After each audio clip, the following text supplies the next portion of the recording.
Hello and welcome for the stream of the GPVWC Race of Champions of 2020. My name is Manoklont and I'm your cameraman today. And with me is another guy, that's George Whitehouse. Hey George. Good evening, everyone, and good evening, Menno. Welcome, then, everyone, to the GPVWC Race of Champions. I'm sure everyone is very much looking forward to this fascinating event that will be taking place tonight among some of the greatest drivers in GPVWC and some definite underdogs in today's racing. As we are just about to begin the first event here, the first race between Simon Frelich and Poom getting underway very shortly. We have quite a few races to get through. Each race there'll be 3 races in between. Yeah, that's right. Well, I'm now checking the broadcast for a bit, but we're at least are rolling now for the test, so that's good. So we have Hygo against who was it? Simon Frelich. Simon Frelich. Who's your favorite in this? Well, honestly, they are both definitely talented when it comes to single seaters, but this is a completely different ball game. I think the drivers only had about, half an hour notice of the car they were going in. Yeah. And then you put them into this track, which is very tight and technical, and there's not a lot of room for mistakes to occur, so they're going to have to be straight on it from the get-go. Yeah, agreed. So we've got the Radical. I think you drove that car. What do you think for the first round? Is it a good car? It's it's definitely interesting to say the least. I feel the brakes, the rear does tend to slide a little bit, so they're gonna have to cope with that and make sure that the rear is in the nicest place possible. Of course, you have that jump now.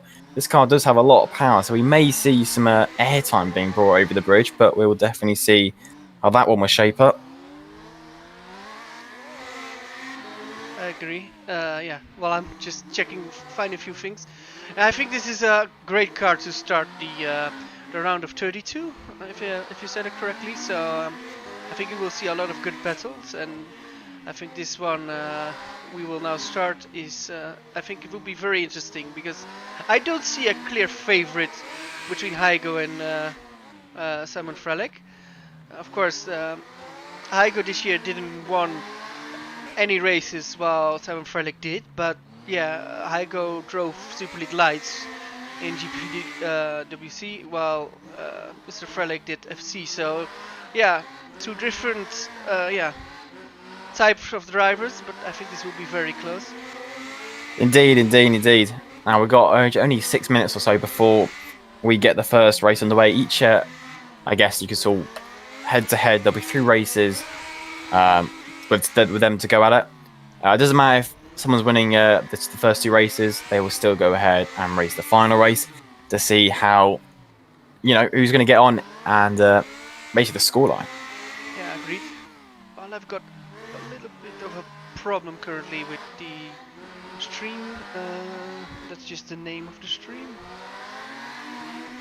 And I'm trying to fix that at the moment. I was still watching Simon Frelich now on board with Hygo. With his nice Radical. Oh, look at that jump. Oh, and the drift. Yes. Oh.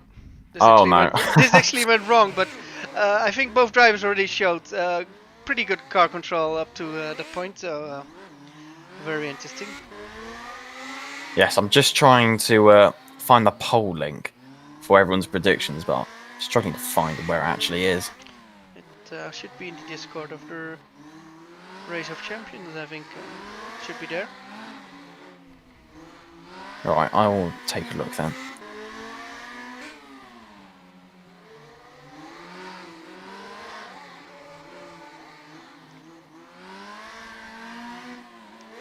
Right, not found it. There we go. Alright, let's see what everyone then is thinking, shall we? Yeah. Right, so 9 votes has gone to Sven de Vries. That's 21% of the votes. That's quite a big chunk. You got Joshua Anderson, the second most voted with 5. Mike Bell on 4. And you got 2 drivers on 3 votes of Adam Maguire and Liam DeWall. 2 votes goes to Colin Spork, Iris Musculi, and Chris Butcher, and then 1 vote to looks like mostly everyone else. As we are now going to get the first race anyway, underway between Simon Frelich and Hygo Poom. So this is going to be a 2-lap shootout. Yeah, a 2-lap shootout, and the races will be the best of 3. So who wins 2 races will advance to the next round. So let's see. Hygo Poom is in the blue car, the blue radical, while Simon Frelich is in the yellow one. And we go for Where we go then. The lights are coming on for the first race of the day. And away we go. Simon Frelich getting the better edge as they make their way through the first couple of corners. They're going to have to be careful because they want to be avoiding these walls. These walls are so close to them. They're just going to have to be absolutely pinpoint accurate. Now, of course, they're not together on tracks. They are going to have to. You will have some sort of gauge of who's ahead, but you won't really find out until that second lap. At the end of it, Hygo Poom now switching to the other side of the track. They switch sides as they go around the racing circuit, through the stadium. Over the bridge goes Frelich. Got to be careful. Gets the landing perfectly. Then into this tight hairpin. Getting nice and hooked up. And across the line. It's 1 lap. Sorted. I believe Simon was ahead. Yes, indeed. Just though. It's still very close as Hygo Poom will now go over the jump. And then into the hairpin. Simon Frelich just next, and they go pretty much side by side for that middle of the corner. As they start the rest of the half the lap. Simon Frelich, of course, now going on the outskirt of the circuit. Very tricky chicanes. Got to avoid those walls. And that as now he'll take the jump. Hygo Poom making his way through the complex of the last couple of corners. Through the final they turn, and I think it will be Simon Frelich. Frelich wins the first race. So yeah, that's very good for him. But of course we will have 2 more races. And let's see if the second race, if Hygo Poom can make it 1 each. So if for the second race, which we do in a minute, if Hygo wins that, we go for a decider. And if he doesn't win, then Simon Frelich will go to the next round. And I believe whatever happens, we do a 3rd round of racing. Yes, that's correct. Well, first one then going to Frelich. Just by the skin of his teeth, I'm sure he'll be feeling a little bit more confident then going to the second race. Maybe potentially try and make it a little bit more cautious as he has that little bit of a margin over Hygo Poom currently. But you never know what they're going to be thinking going into this race. Is there anything Hygo can do different to beat Simon? Well, you see, he's now 1-0 down, so he's going to have to take a little bit more risks, I think, because if he does what he did last time, it potentially will be the same result. So he's going to have to push that a little bit harder, break that a little bit later, and see what he can possibly do to try and edge his way to victory. I thought I saw Mr. Frelich having the initial better start than Hygo. I think, should we search in that? Like, if Hygo wants to beat Simon Frelich, does he need to have a better response time, or is it not that easy? And is it just overall, you think, doing both laps? Well, am I correct? They all switch starting places. So yes, I believe so. Okay. So I believe it's now Hygo who's starting inside, so on the left side. At least so if I'm correct then, Hygo will have the shortest run to the first turn. Yeah. So he could potentially change up his starting style, maybe put a bit more power down to try and get the wheels to generate more wheel spin, as he doesn't have that far to go. So he won't lose too much with the straight line speeds. Now they've actually come out near each other on track. It's going to be interesting to watch.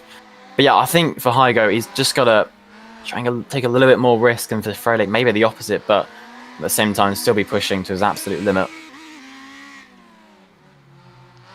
While I'm still playing a bit with the cameras.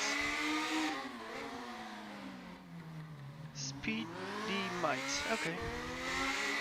While we're waiting for the next round to start. Yeah, should be getting underway very soon. Yeah. Attention grid, all non-essential personnel leave the grid now. Well, there we go then. The second race, Hygo Poom versus Simon Frelich. We've seen the first event, now we're going to see the second race, and that, Don't really know what to expect going into this one. Yeah, it will be very, very interesting to see.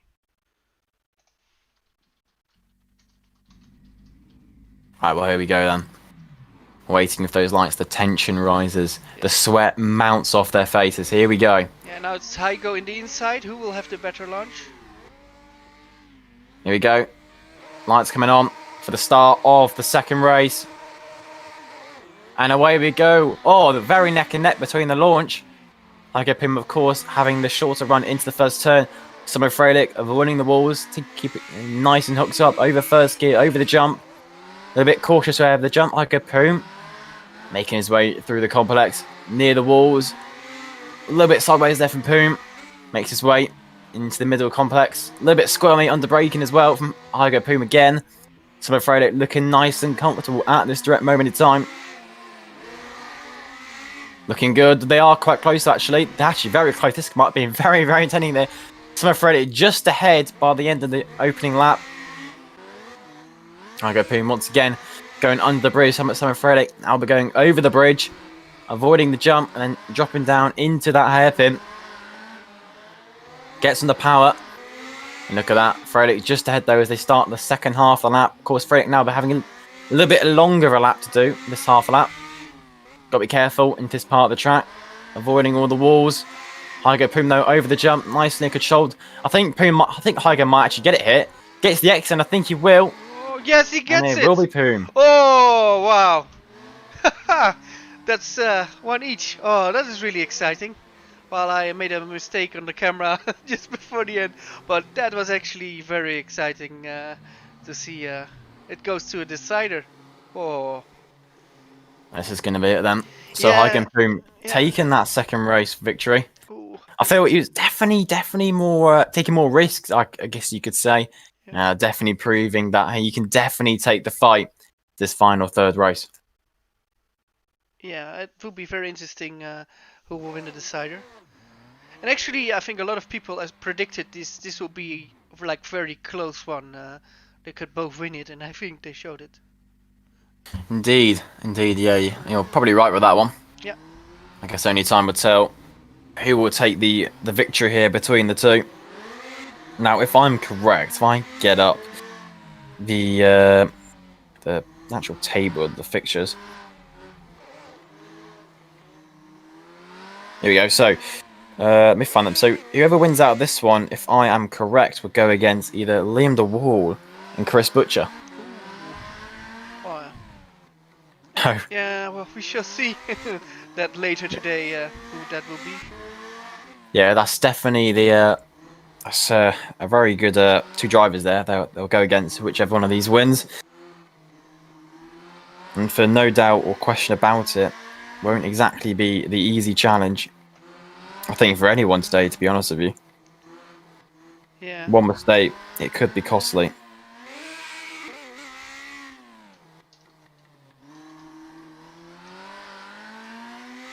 Still looking into things. So yeah, we've got some great drivers today. I think the ones most people will know though will definitely be the likes of Colin Spork, Sandeep Singh, Alessandro Quintai, Terence Grech, Thomas Harvey, Adam Maguire, Joshua Anderson, Michael Francesconi, Mike Bells, Ven de Vries, Matthew Williams, Liam de Wall, Chris Butcher, Frank Hamming. There are so many good drivers that it really is up for grabs here. You can take the victories. And we do have some, I think, quite close battles shaping up later tonight.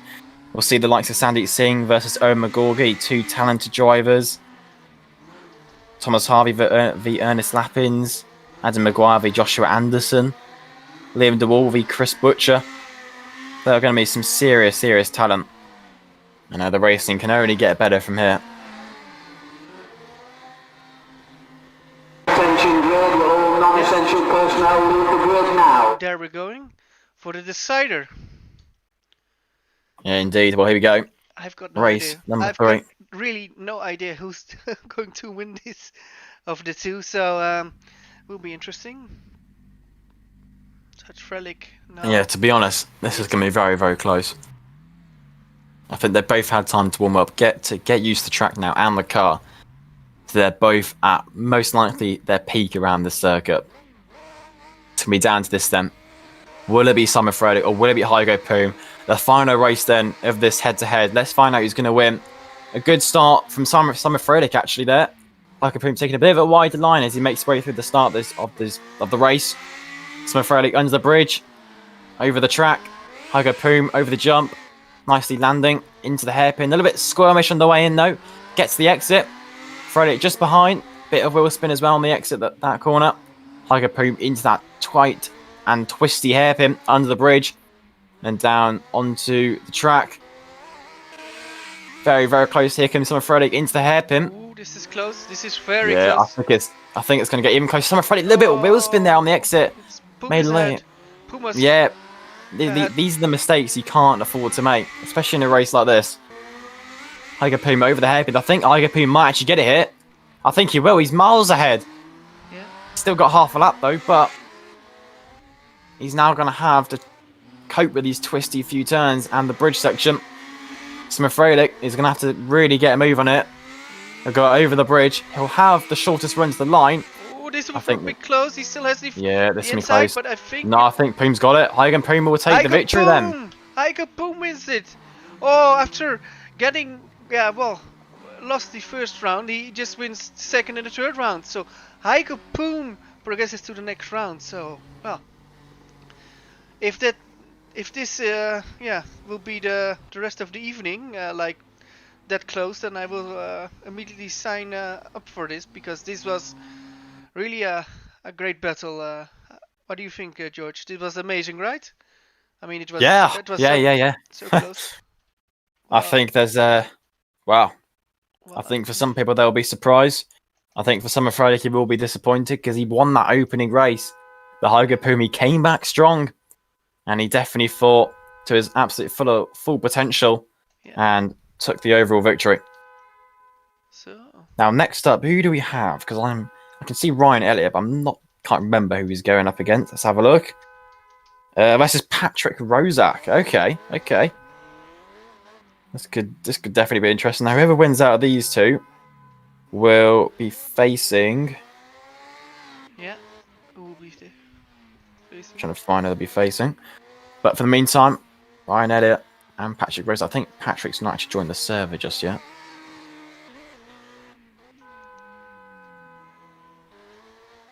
That might be an issue if he's not joined. Oh no, he's in. No, he's in now. He's in. Good.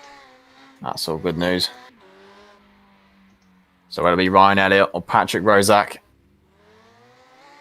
Definitely two completely different driving styles. We may see some phenomenal driving again in the second race, in the second head-to-head. Yeah.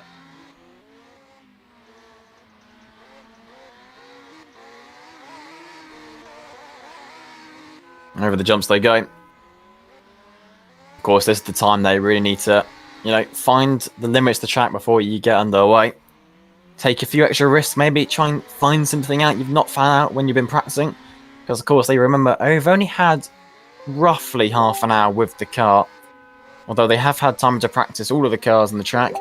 But I don't think anyone has probably spent a load of time on the Radical. Because they've been, I think, how many cars are there, man? I think there's 5 maybe, I think, altogether. 5. Yeah, 5. Yeah, indeed. So, that's many cars to go through. And now to be selected the Radical half an hour before the event kicks off. You do have your time cut out to try and nail it. And they're actually close there. Half a tenth in their lap times currently. So this will definitely, I think, actually be quite close, They both seem to be... I think Patrick's using the rear end a little bit more than Ryan Elliott. I think Ryan Elliott potentially has a more pointy front end compared to Patrick Rozak. So I think they're going for two different driving styles here, but it could work out. Could work out as Ryan Elliott there lets Patrick Rozak go. Yeah, about driving styles, is there a certain driving style you need to use to be fast with this, or? I think, from my limited practice I've done, honestly, I think it's just try and get your way of getting round the circuit in the fastest time you possibly can. If you take a slightly different line, if it's faster for you, it's faster for you, So it's definitely going to be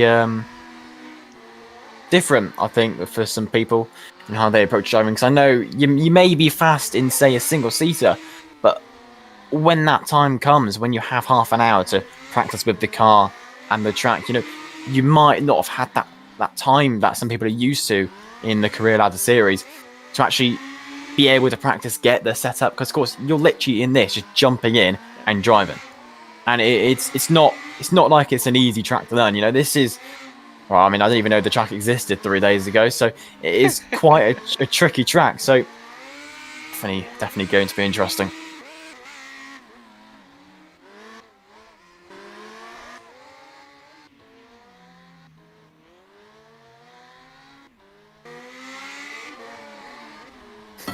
So I think currently, yeah. So they both seem to be doing quite close times. Patrick Rose a little bit more consistent, although I do believe Ryan let Patrick go the one lap, so I don't think that's really too much to go by at all, to be honest with you.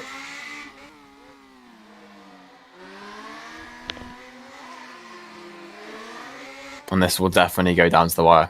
I can assure you guys now that this will be close.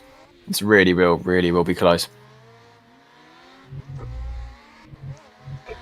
They both, I'm just watching them both now, they both look confident. They're really pushing. They're really, on really close on lap time now in the server. So, yeah, very interesting. Yeah. I think they're both pushing to the absolute limit they can. And it depends, when the race comes up, who will push that extra bit, find that extra grip, and crucially, find that time to get themselves ahead. But of course, there is that risk of that. If you push too much, the wall is right next to you. Yeah. It can be your friend, but in this likely scenario, it will not be your friend at all, as Ryan Elliott there found out. But I think we're about time to go then, between Patrick Rozak and Ryan Elliott. The first race is going to get underway then, as they will make their way to the starting grid and get the first race underway. So, who will win the first race, George? You know what? I'm feeling confident. I think it might be a Ryan Elliott victory, but we're going to find out very shortly. I think this will be a close one as again. Yeah, I agree, to be honest with you. Both really revving the cars out. Eager to get underway.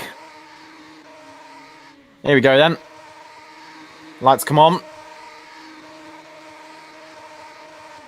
And away we go. Ryan Elliott, a better start there from Patrick Rozak on the way through the first few turns. Rozak going underneath the bridge. Ryan Elliott going round the hairpin. Over the bridge indeed. Making the jump count into that tricky tight hairpin.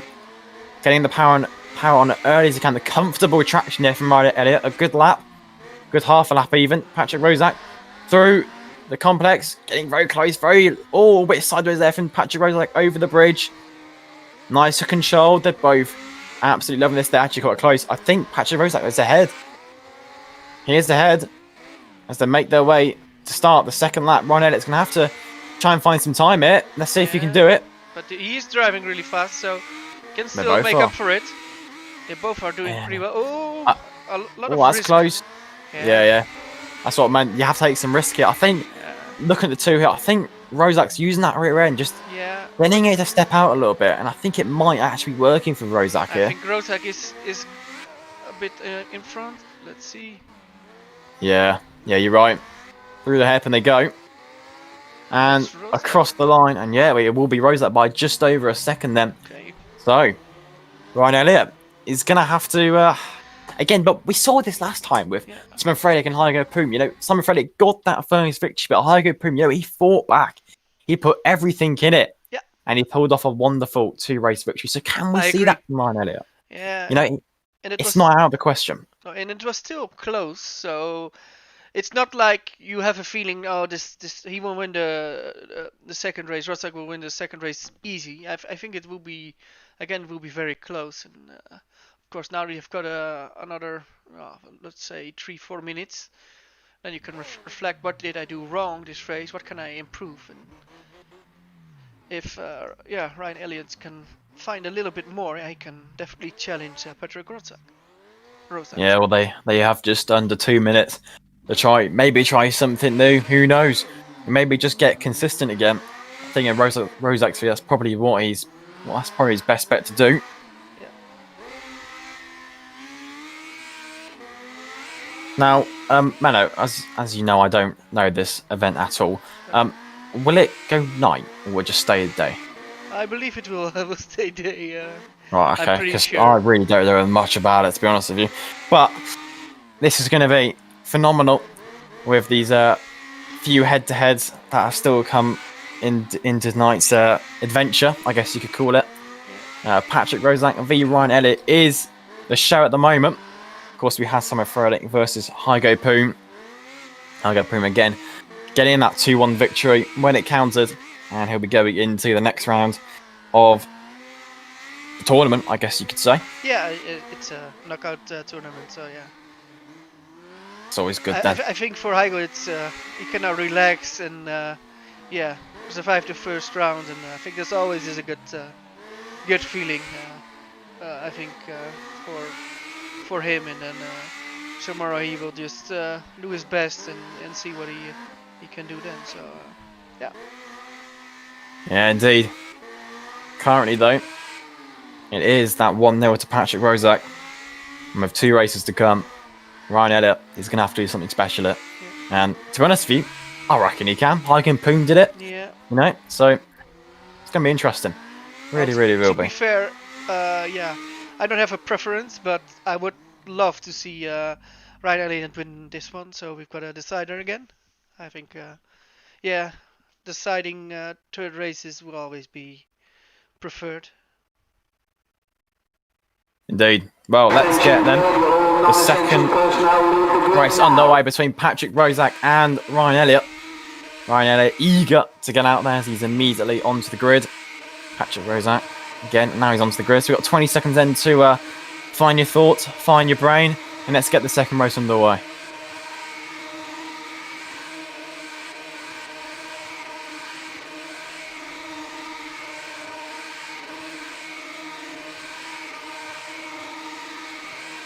There we go.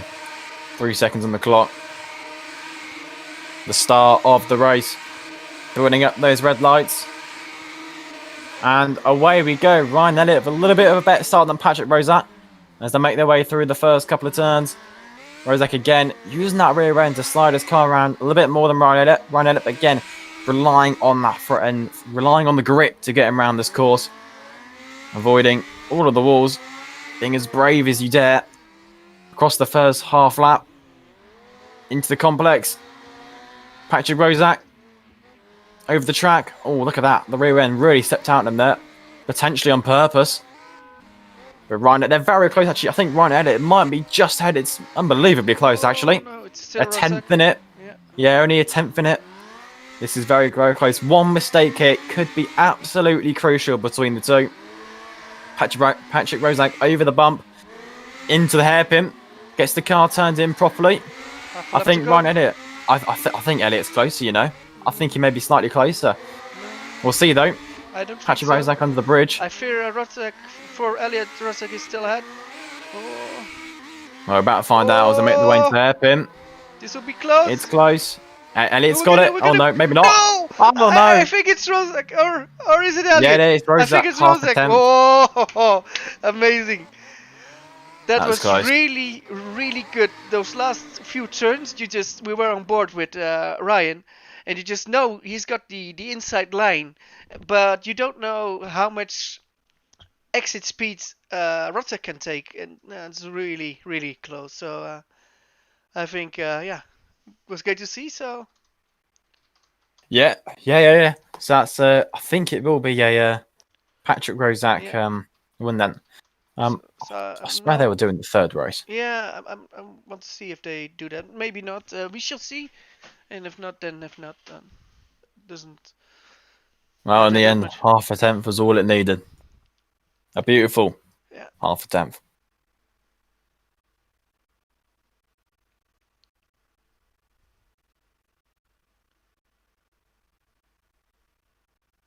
Well, if not, we'll get the the third head-to-head in. Not too sure who that'll be, but don't know. Let's take a wild guess, shall we? Well, no, yeah, we've got it. This is I see Vincent Good and I believe David Junt. Indeed. Ah, right. Here we go then.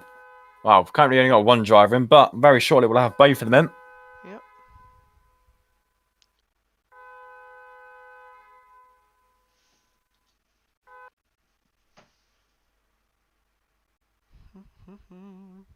Right, here we go then. So we've had the first two, Simon Frelich taking the dub, and Patrick Rozak also taking a victory as well. Yeah. I think there's only one thing to do then. Let's get this third one underway as we get our drivers into the server. And before you know it, here we go, they're both in. So David Junt versus Vincent Gutt. Now, I know a lot about David Junt, but I'm not too sure about Vincent Gutt. Mano, can you help me out here? Well, what do you mean? What do you want to know? Well, let's hear about both the drivers. Oh yeah, well, David Jones, of course, is a well-known guy here in the league. I believe he drove Super Cup this year for I believe Crossfire and Malta Force, and well, Vincent Good drove a few races in the Super League this year. I think it will be very interesting because I think a lot of people in the league know David Jones. But we don't know that much about Vincent Good, so it will be very interesting what he can do. A bit of an unknown factor in here, and I think that's good. Yeah, So, I definitely feel you're right. I mean, yeah, of course somebody like Vincent Good, he can surprise, and if he can get very far in this tournament, then it will be very, very good. Indeed. And it's also to make a bit of name for yourselves. Like, we've got a lot of well-known drivers. We also have some drivers like Ferlig or Poom who are like not super well-known. And by doing this championship, you can make name for yourself. And then, yeah, that's good thing. Interesting there. I just saw David Junt do a practice start now. Yeah. Now that is the first person we've seen do that. Well, That's strategic. Is that true? Yeah, well, I just saw him do it.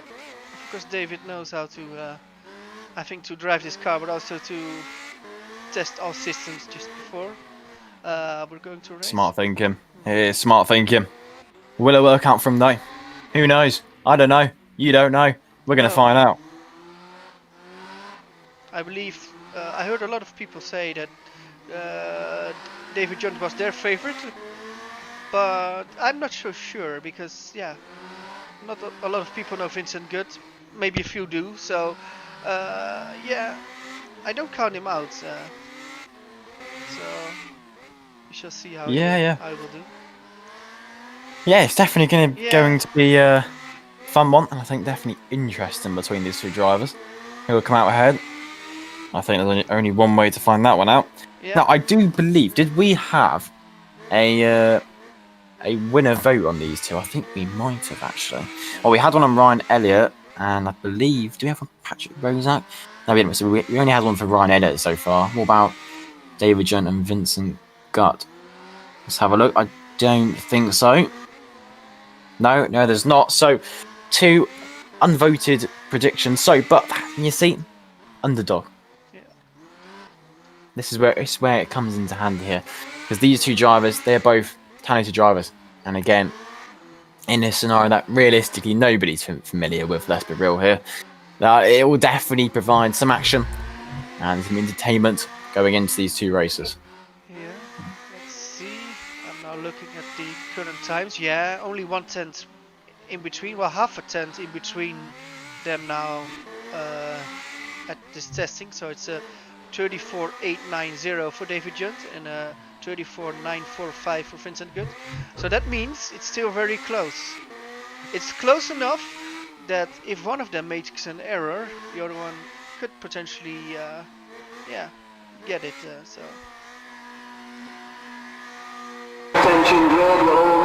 Well, indeed. So we go then. Let's get the first race of these two underway between Vincent Gutt and David Junt. Definitely one to keep an eye out here is between these two. Yeah. Who it's going to be, who it, what is going to happen, I think, for most of you, is going to be the most interesting part. Because again, risks are going to have to be taken. But they have to be calculated risk, you see. If you're behind, break that a little bit later. Potentially. Who knows? But we're about to find out then, as the lights will come on for the start of this race between Vincent Gutt and David Junt. And away we go. Oh, it's a pretty neck and neck start there between the two. And they make their way through the start of the race. David Junt, a little bit edgy there with the traction. Vincent Gutt over the bridge. Nicer controlled into the hairpin. Lovely landing, actually, I must say. A little bit wide there on the entry. David Junt getting on the power. So far, pretty close between the two. 1.4 seconds in it as they finish their half a lap even. Vincent Gutt down into the tricky complex to find a few corners. David Junt's actually ahead. I think he's maybe. Yeah, he's ahead. Definitely ahead now. Oh, a little bit skirmish on the exit, but he's ahead, just ahead. As they start their final lap here today. Oh, Vincent Gutt tapped the wall on the inside. Shouldn't have cost him too much damage.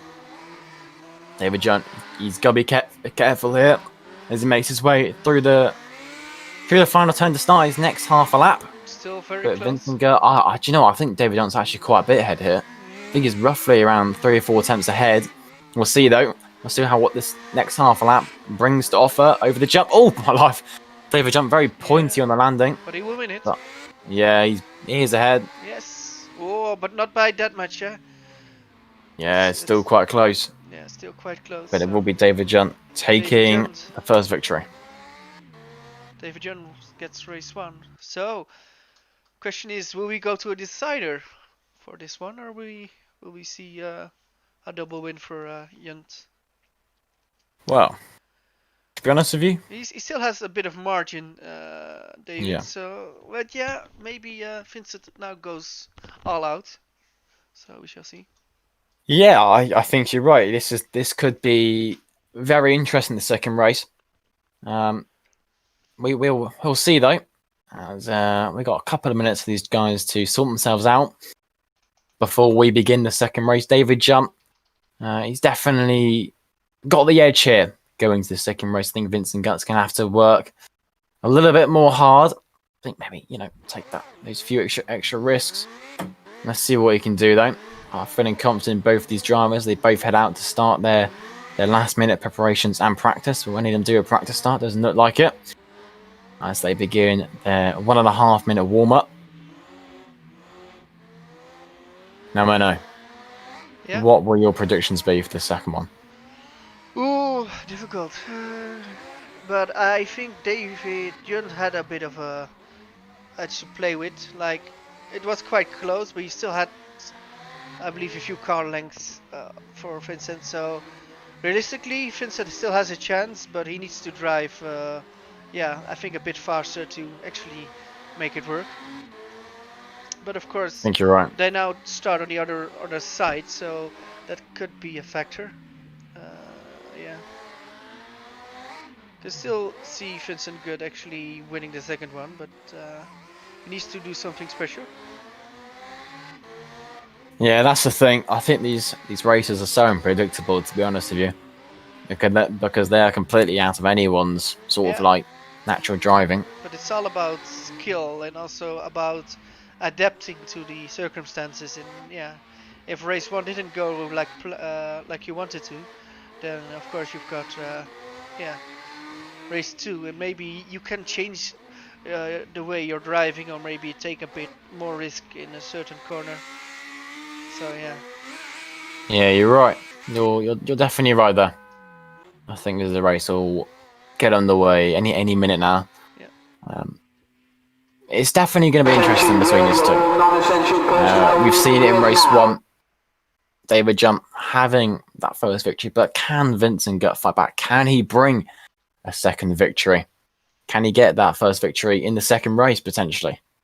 I think we're going to find out. It's only a matter of time before we do. Yeah.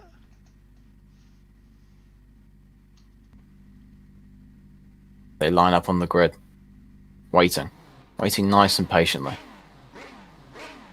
No engines firing up just yet. But who will have the better start here? Well, let's find out as we begin the second race between the two. And we're going to go then. Here we go. Beginning of the second race. Very close between two. Actually, Not much in it at all off the launch. Under the bridge goes Vincent Gutt. David Junt will now go over the bridge. Vincent Gutt will head through the tight and twisty complex of the final few corners around this half lap. David Junt currently will begin the second half into the hairpin. Nice and tight, using all of the track available to him. Under the bridge, looking nice and neat for him. Vincent Gutt will go over the bridge. Do a nice and controlled landing. I think David Junt might be slightly just ahead. Oh yeah, still ahead. Now it Yeah. will be a difficult story for Vincent. He can still do Yeah. it, but he needs to have a amazing lap to make this work. Oh, look at that drift of David Junt. Indeed. I think, to be honest, I think David's too far ahead now, actually. I fear so for Vincent. Yeah, let's see what Vincent can do, though. Oh, hits Good. the wall. Vincent hits the wall there. Yeah, using the back end. Maybe getting a little bit anxious to him. This is David's thing to lose, and he wins it. Yeah, good So, race there. Yeah, it's a very good race, but yeah, it's not good enough for Vincent. But yeah, still he was quite close. I think. Yeah, you think they're further away, but actually Vincent was quite close. But we now have got David into the next round. Yes. Are we going to be doing our third race? We'll soon find out. We shall see. But yeah, it will be David Junt, who's taken the first two victories of their races. Vincent Gutt, unfortunately, was not able to capitalise on a victory. So it will be David Junt going through. Yep. However, I believe we might potentially get one more race. We'll see between these two. Yeah. Well, David Junt, actually, I was going to say whoever wins this one, they'll be going up against either Sandeep Singh or Mcgorgey. We shall find that one out a bit later on tonight. Attention grid, will all non-essential personnel leave the grid now. Got the final one now, so. Right, well, I'm going to be on a little bit of a break, but I'll be back very, very shortly. Okay. So that means that I will be alone for a while. So let's see what will happen in this race. Yes.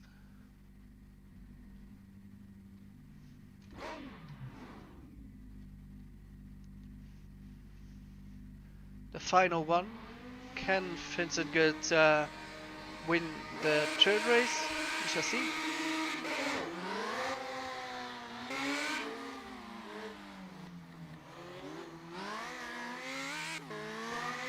Or will David Junt now make 3 wins in a row? Of course, he is already through to the next round, but we shall see what will happen. I think when we're halfway, we can tell a bit more about who's going to win the third race. Oh, he's going really well, I think. Vincent is ahead. Is he ahead? No, it's still David Junt ahead. So can he win then also the third race? But it's pretty close. So that will be very, very interesting. The last round, last lap. Ooh, now Vincent is a bit behind. So I think David can win the third race as well if he doesn't make the mistake. Oh, very good jump from Vincent Gutt, but it's still David Junt who also wins the third race. So 3 wins for David Junt and going to the next round. And well, yeah, first round ending for Vincent Gutt, but I think still a decent job. So yeah.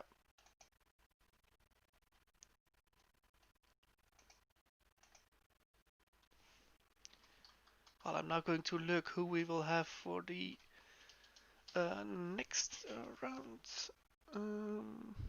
Let me look. I believe that should be Colin Spork and Darius Andre. So we'll be waiting until they They're in the server. Actually pretty difficult to do commentary on your own when you don't have a George Whitehouse to help you out, at least for a few moments. So need to look into a lot of different things at the moment. Darius is already in the server. Now waiting for Colin Spork. Also very interesting which paint job they choose for this race.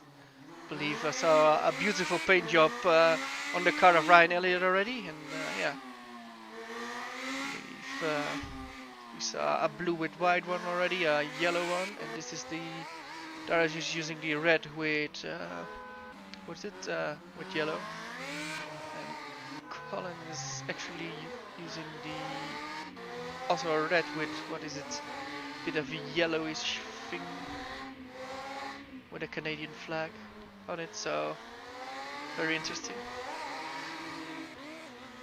But yeah, of course, paint doesn't matter. It matters if you can win the races. So Darius Andre against Colin Spork, and I think this would be another race which is really close because I think a lot of people know Colin Spork a bit more than Darius Andre because Colin Spork drove the Super League Lights this year and actually won, I believe, 2 races in it. But I believe Darius Andre is a guy that can surprise, and if he could knock out Colin Spork, that would of course be quite a headliner. So we shall see. So always good to look. If we look in the server, he's got the fastest lap time now. And actually, for now it's Darius. 34.4. That's actually, I think, quite decent. We shall see. Can Colin go faster than this? I always like when we have the race, you see some people just going full risk over the to take the jump, and yeah, that's some guys are really like focused on going as fast as possible and taking a lot of risks at the jump to gain a lot of time there, which of course is possible. So, and now Colin Spork did 24.6, so he's still 2.5 tenths down, but yeah, it's quite close still. So it all depends on what they can do in the end when it really matters.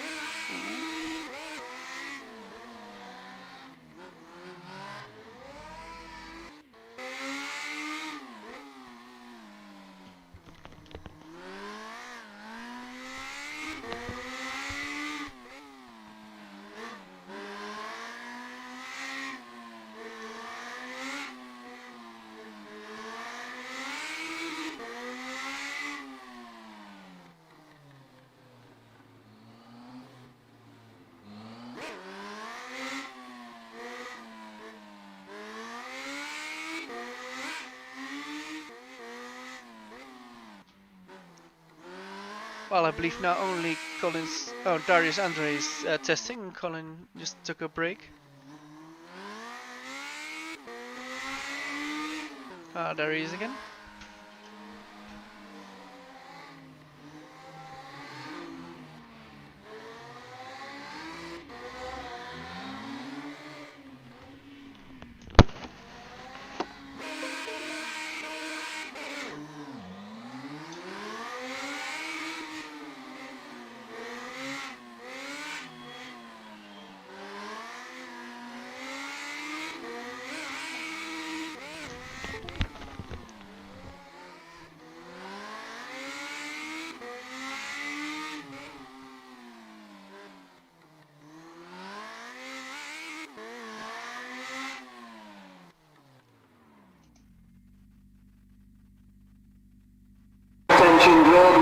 non-essential We're personnel going leave the for grid the now. first race. Let's see who will start inside, who will start outside.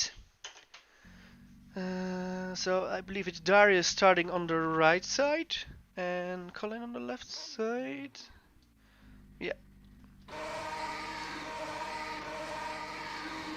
Very interesting who will win the first one.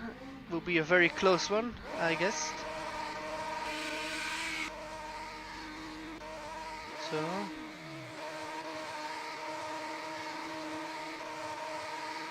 Three lights. 4 lights. Ooh, I think it's a better start for Darius, or maybe not. Ooh, he nearly hit the wall there, Darius Andre. Oh, sorry, Colin Spork. The cars look a bit alike. So Darius is ahead, but of course I think that part is a bit faster. Let's see when they're halfway what they will do then. Ooh. Colin has the inside. Colin Spork has the inside and leads after 1 lap. 1 lap to go.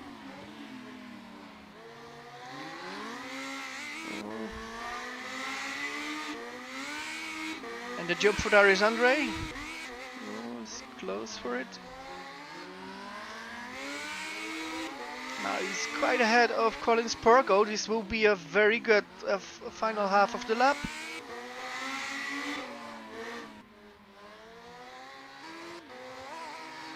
Colin with a jump. I think Colin might be ahead or not. Oh, this will be very close. Oh, who won this one? Because I made a bit of a mistake. I believe this was Darius. Yes, Darius Andre won the first race. Oh, this was really close actually. Maybe I can show that. How close was it? Or maybe not. I would like to show you, but couldn't. Yeah. So.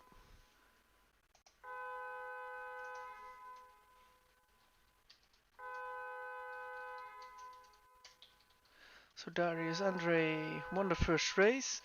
Let's see if he also will win the second one, or if Colin can make it so that we have a decider.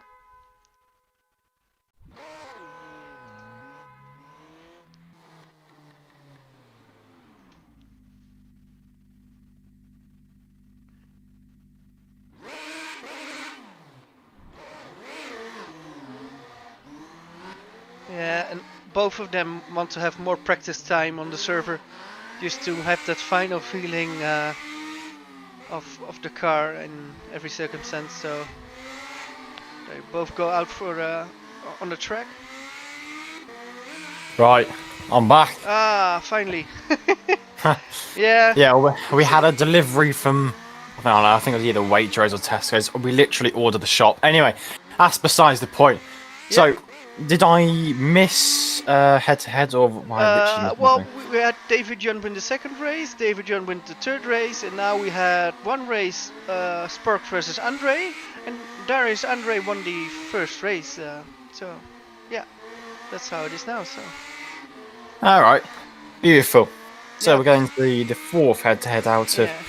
I don't know how many we're doing tonight, but a lot. Yeah, we're doing, I believe, 16 head-to-heads, so we've got 32 drivers, and this is our fourth pair, so. Oh, okay. So we're. I need you for a long while. It's all right. It's all good. Yeah. So these two, Darius two. Andre, And the Colin first Spork. race was really close. It was really on the line. It was decided. And who won? It was Darius. Darius Ah, who won. right. So it's, Okay. it's actually the the challenger, if you can say it like this. So it was really close. So could very well be that Colin wins the second one. Actually, if I saw it right, I believe Colin was ahead going into the last corner, but Attention grid, all speed non-essential personnel which leave the you grid can now. take with you on the outside is also very good. So.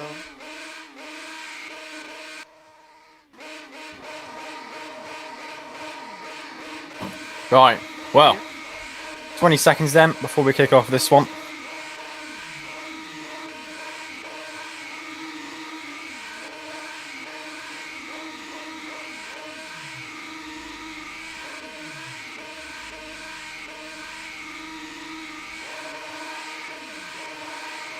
Right, well, here we go then. 2 lines. For the second race today. Away we go. Spork versus Darius into the hairpin. There you go for the first time. Oh, Darius there very sideways on the exit. Maybe lost her a little bit under traction. Spork over the jump. Oh, that's I didn't notice the delivery. Looks quite nice. As he goes through the hairpin. I just read what's on the side. We'll ignore that. So Spork through the little chicane and then under the bridge. Looking nice and neat from Colin. Darius, meanwhile, again, look at that. Nice and controlled.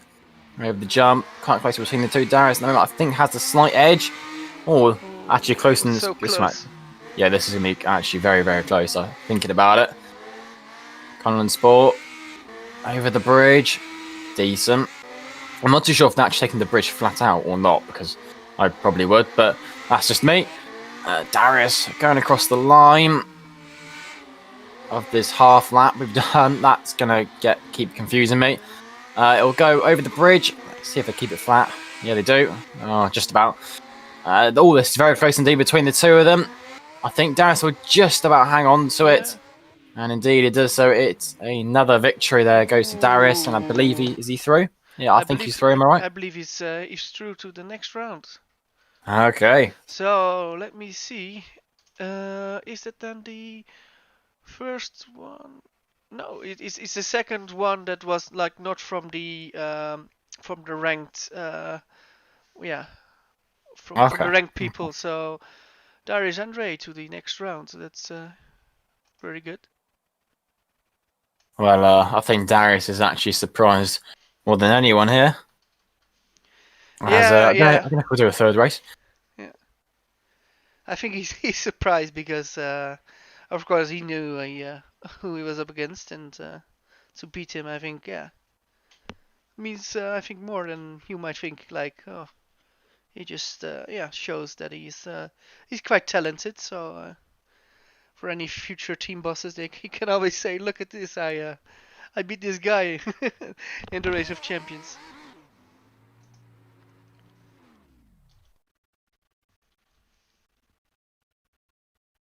Attention grid, will all non-essential personnel leave the grid now?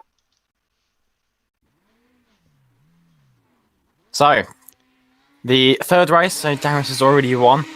Maybe he could cause a train during this this third and final race. We'll have to see. Colin Sport, though, I guess he could race your pride. We'll have to see, though.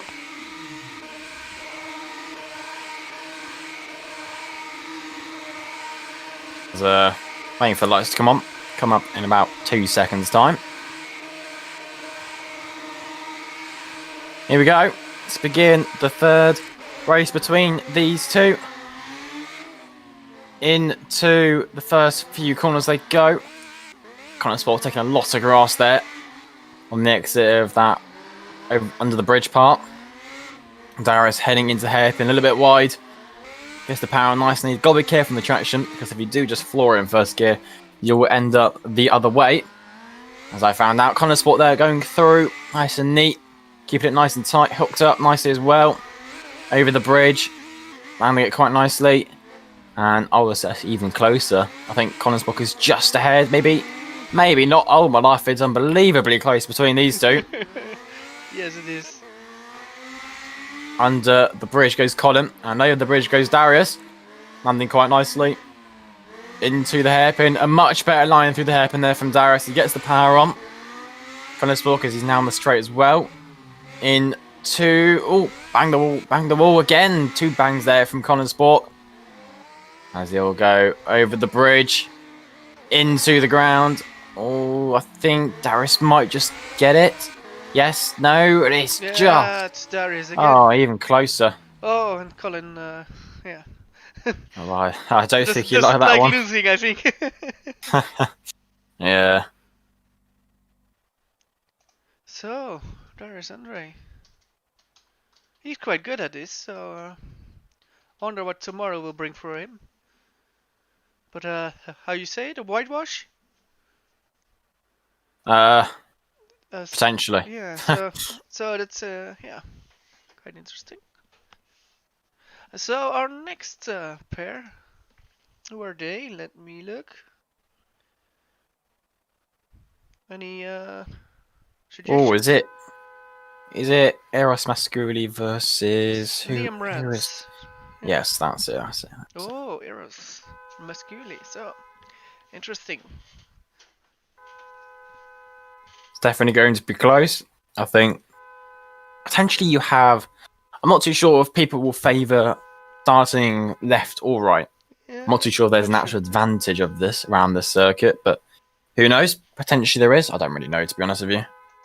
Could be a theory. I'm actually not sure because yeah, maybe you can get more speed out when you have the launch there. But yeah, of course they both drive the same track. Difficult to say. Yeah, you're right. As they have just over a minute to familiarize. That's not a word, but they're gonna have to take 2 minutes there to get used to the track. Or just over a minute now. As Liam Rants is the first one to take the track with that striking red, black, and lime livery. Looks actually pretty cool. Of course, these are just the base game liveries and the radicals, nothing special. Well, they could have been, who knows? As they make, they're actually quite close together on track. I guess there can be a little bit of practice to see what's going to take shape between these two. Yep. Because Eros Musculi, they're getting some massive airtime, almost nosedived into the ground there. From the traction looks quite nice there from Eros. What about Liam Rance? What's he doing? He makes his way in to the complex, keeping it nice and tight, avoiding all the walls. Well, maybe not. I Oh would my look life! into testing times. What times they can do in these minutes. You can already tell a bit how fast somebody is. And I think Lynn was a bit underrepresented anyway as he hit the ball there, going over the bridge. So let's not do that on when it comes to the actual race between these two. Would you actually class it as a race? What do you mean? The actual race. Would you class it as a race? I think. Or was so, it right? more of a something else? I don't really know. Yeah, it's a race, head to head. So. Yeah, I guess. Yeah, probably. 1 versus 1. Yeah. Yeah, a bit better to say that. I think. Man versus machine against the other man versus machine. So yeah. There you go. Beautiful. Is that yeah? What you were looking for? Yeah, will do. So 2.5 minutes before we get the first race underway. Race Musculi there. I think Liam actually just repaired his car and went back out. Maybe he's waiting. No, he's going back. I think this is the time then for these two drivers to really, crack down on everything. As I say that. Heroes crashed as well, so just finding that limit and going over the limit. Actually, I was about to say. we didn't have had a crash until now, right? No, we've not. No. That is surprising. Yeah, well, let's not jinx it. Yeah, I think I have a feeling it will come. Yeah, yeah. We don't want to destroy this stadium. No, well, maybe that will not the still idea. happen. We need to use it tomorrow, so. Yeah, exactly. Yeah, of course. There's 5 cars. I can't remember what you said. I think there was. This is obviously one of them. There are 4 others, and who knows? Like, there's still so many options. I think. How many days are we? Are we doing this for? No, we have got the rest of the races tomorrow. So yeah, only first round today. Yes. So from 32 we have got 16, and then from 16, of course, then we've got the second round tomorrow to start with. Then we've got the 8 winners going to the quarterfinal. Then we've got the semi-final and the final. So all right. We post more about that tomorrow on the Discord, how that will go. Also with another, I think, time schedule. So yeah. But full focus on this. Today. In the knockout rounds, I mean they're all knockout rounds, but after today until tomorrow, will it just be the 1 car for tomorrow, or will you use all 4? Yeah, I think we will use all 4. I think it's every round will be another car. So the second round he will use another car, and then the quarterfinal will use another car, and then the semi-final upwards. Yeah, so yeah. Okay. If you keep winning, you get another car. Yeah. So that's actually eventually I believe you'll the get plan. through So all of yeah. them. Well, I think it's time to begin the first race between these two. Yeah. Will it be Eros Musculi or Liam Rants? I think. Yeah, very interesting, actually. Yeah, again, everyone's really close between the two. Yeah. I think we're yet to find quite a big gap between the two drivers, but who knows? Maybe that won't be the case. We've got 10 seconds before this one gets underway. It has just gone over 8 o'clock local time in the UK. And we are about to get the first head-to-head. Oh, hello, is it a Musculi. false start? Oh. Is that a jump start? Back up. Oh, this could be interesting to see what the game does here. Ooh. As we begin, gingerly start there from Eros as they make their way through the first few. Oh, Liam Rants in the wall. Oh, Liam Rants in the wall. Oh. Well, I think someone before we actually went here said there was that gap in the wall and could cause quite nicely an instant between the two drivers. But I think Liam Rants was lucky there to not make that happen. Actually, just hit the wall. So that is not good for Liam. But again, but also not good for Eros because Eros had that jump start thingy. But of course, we didn't have to start, so he rolled back. So interesting what we will do there. But also, yeah, with Liam's incident now. Yeah, that would definitely given Liam some hefty damage. I'm not. Just look. I think it can't tell if he's got any steering damage or not. But either way, it's not the best situation. Seems to be okay still. Yes, so although how does it look? Looks alright, but I don't think it's going to be the ideal situation for him to be in right now. Also, of course, he has those 2 other races to bring back things into his favour. He's pushing out. He's just made another mistake. I think his best bet here is to just try and get the car to the finish line and hope and pray that something goes wrong for his opponent, which has not happened at all. Yeah. And Eros will take home the victory against Liam Rants. Oh wait, hang on, no. Liam Rants is he's won. I think the penalty. Because of the penalty of Eros. Yeah, I think that's fair because Eros took like a few meters, I think a meter out of it. So yeah, I can agree that Liam Rants. Okay, well there you go. I think Liam. I don't think Liam would have known Eros would have slightly moved the line because I don't think that would have been in his view. Professional. Yeah, that. But yeah, I don't know. I think Liam was. I guess he could have just played a little bit more cautious, but in the end, it wasn't needed as he took the victory going into the second race. To be fair, I think both made kind of rookie mistakes. To be fair, I mean, to make a jump start, it's never good. But also to make a mistake on the first corner, then maybe then you want too much. So yeah, very interesting. But Liam Rants has now got. Race 1 win. Very interesting. Yes, as we will get the second race to begin between these two in their head-to-head. Of course, we want ambulance on standby, just in case. You never know if you need it. Yeah. Of course, the crowds are not exactly socially distancing, but can't exactly help that. Wearing face masks, so yeah. Yes, of course. Of course, all with the ROC logo or the GPV logo. So yeah. Wait, where was the track base again? I was like Argentina or somewhere. I believe this is in Thailand. We're now in Thailand. Yeah, I've got no idea. I believe we're in Thailand. Somewhere. Yeah. Either way, it's in the planet Earth, so that's a good start. Yeah, that's at least that's the idea.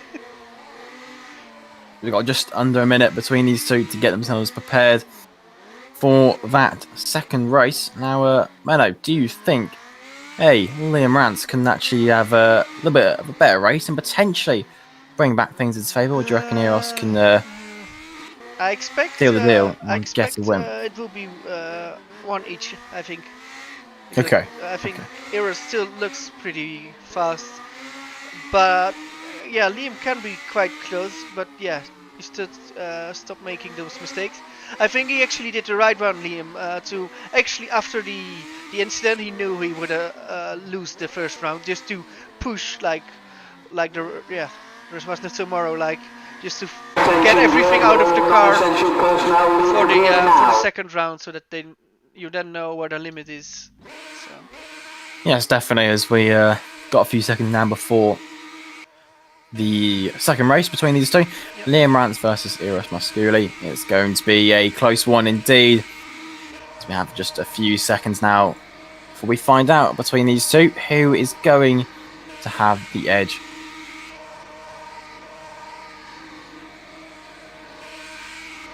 Well, here we go then. Yeah. The flag will be raised from the marshal on the right. The lights will come on. And, well, here we go then. The start of the second race. Very close indeed off the line. Oh, I think Eros there. Good line for the hairpin. A little bit of traction loss as well. This car does not like traction at all. Over the bridge goes Liam Rants. Oh, very, very awkward over the bridge. I think it's quite close. I'm not too sure, looking at distance though, who's actually ahead. But at the moment, it will be Liam Rants going under the bridge. And Eros Musculi very shortly will be going over the bridge, over the jump.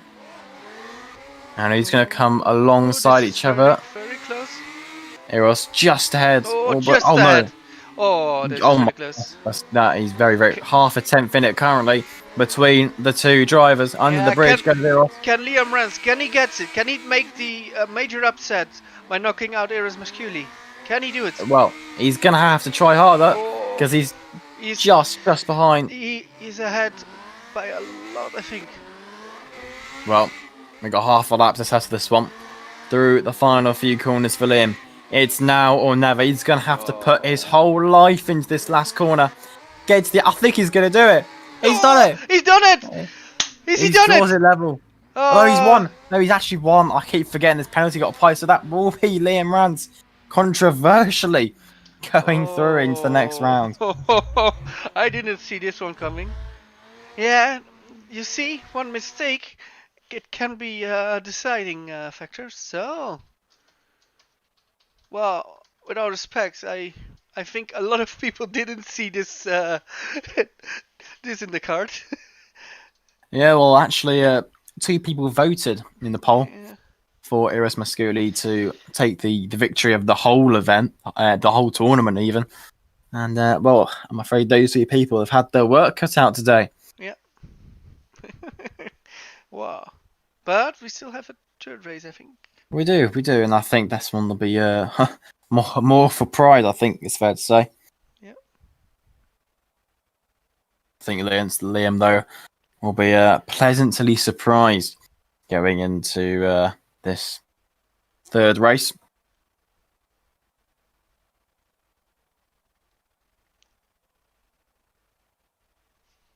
While we're waiting for the third race. Well, I think definitely be I think next up, who do we have? I think is it Sandy v Mcgorgey. Might be correct there. Yeah, you would know better than. Well, yeah. Actually, you're okay, right. Well, there you go. Well, that can deal in a bit while we get these two underway. So Liam Rants versus Eros Musculi. Of course, Eros, did that start infringement.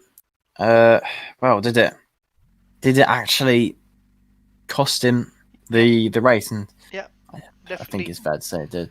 Definitely, because if he would just if he didn't have done that, then of course with the mistake Liam made,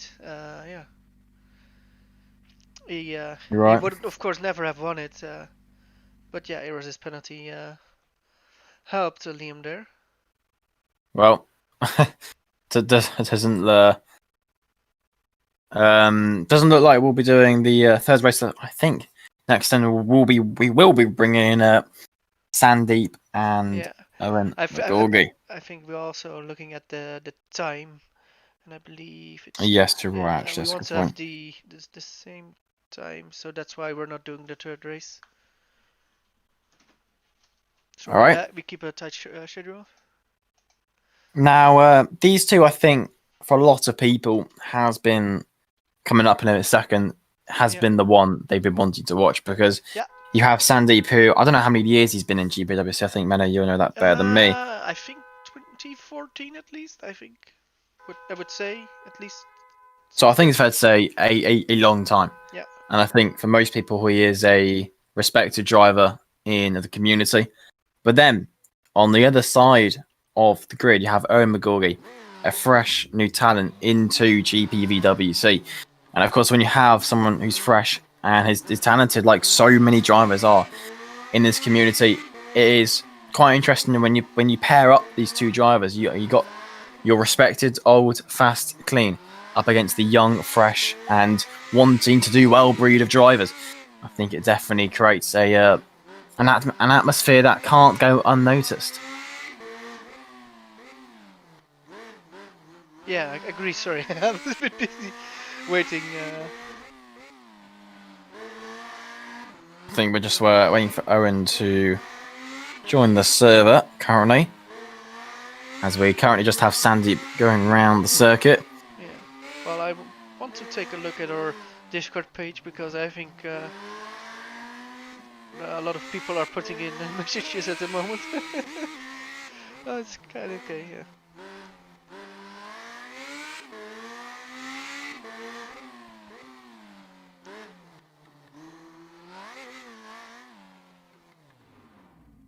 I think we may have a slight issue. Not entirely too sure.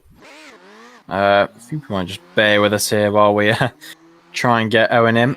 Yeah. I think for the moment in time we'll just keep watching Sandy and see what he's doing. Well, I guess we could get a lovely track guide from Sandy when he gets round to the start line. There we go. Owen's finally in. Yeah. That was beautiful and quick. Away we go then. So from Sandeep's point of view, we'll go across the line to, I don't know if he's just starting out, but he's halfway through it. I think he's halfway through it. And we'll wait until he crosses the line then. I think Sandeep, yeah. I think he's using a bit of a Patrick Rozak technique of getting the back end to move. Here we go. We'll start lap then with Sandeep. So we'll be in third gear. We'll drop it into first gear. Hugs it nice and tight. Because you can't really use a racing line through. Guess you got to just get round as quickly as possible. Over the jump. Sandeep keeping it flat all the way through until he's on the brake into the hairpin. Nice and tight. You follow the corner through. Holding it into third gear. Drop it back into first. I mean, for me, I don't go into third. But into the end of this complex corners, nice and tricky. You've got to avoid all sorts of walls as he actually just hits one there. He's very aggressive with the throttle. I think he's very Sandeep is on and off with the throttle. I think in some ways, I think here it works quite well. Yeah. But I think on your normal, actual like racetrack, I don't think that'll work so well. Well, I will be back in a minute, so I'll be right back. No worries. So yeah, we'll guess for now it's just me speaking to the beautiful people. As we got Owen going over the jump quite nicely. I'm not actually too sure what the camera's on. Help out here. So we're on board of Owen then. It goes across the line. Goes into the hairpin. These two are very close. I think for most people this is going to be one to watch. I think we do have quite a few Sandeep fans in the house, along with Owen fans. I think Owen's trying to actually take a racing line. I swear I just saw that. Going a little bit wide and then cutting back in, using quite a bit of lock. I think they're both doing that, like, to be fair. I think Sandeep is just trying to use that back end, use those gears, use that engine brake. He's trying to use everything he possibly can to try and get the most out of this car. He makes his way through. Oh, very sideways there from Sandeep. Goes over the bridge. Owen goes under the bridge. They're actually quite neck and neck here, actually. But through the final few corners, Owen is looking good. I think it's fair to say there's between the two actual lap times at this current point, if Owen's crossed the line, or the lap they're both currently on, it is only just around a 10th in it. Leaning towards Sandeep's favour as they go over the bump. Or the bridge. Oh, Owen's actually managed to lock up there. I think that's the first today. And yeah, so currently there's a 10th in those lap times. I think they're both just trying to settle in as we begin the first race. I think very, very well now indeed. We'll be going into this one. All non-essential personnel leave the grid now. There we go then. It will be between Sandeep and Owen. And I'm back. Welcome back. Yep. Welcome back indeed. So, Here we go then. so 15 seconds. who's having the inside? It's only on the left side and Yes. on the right side.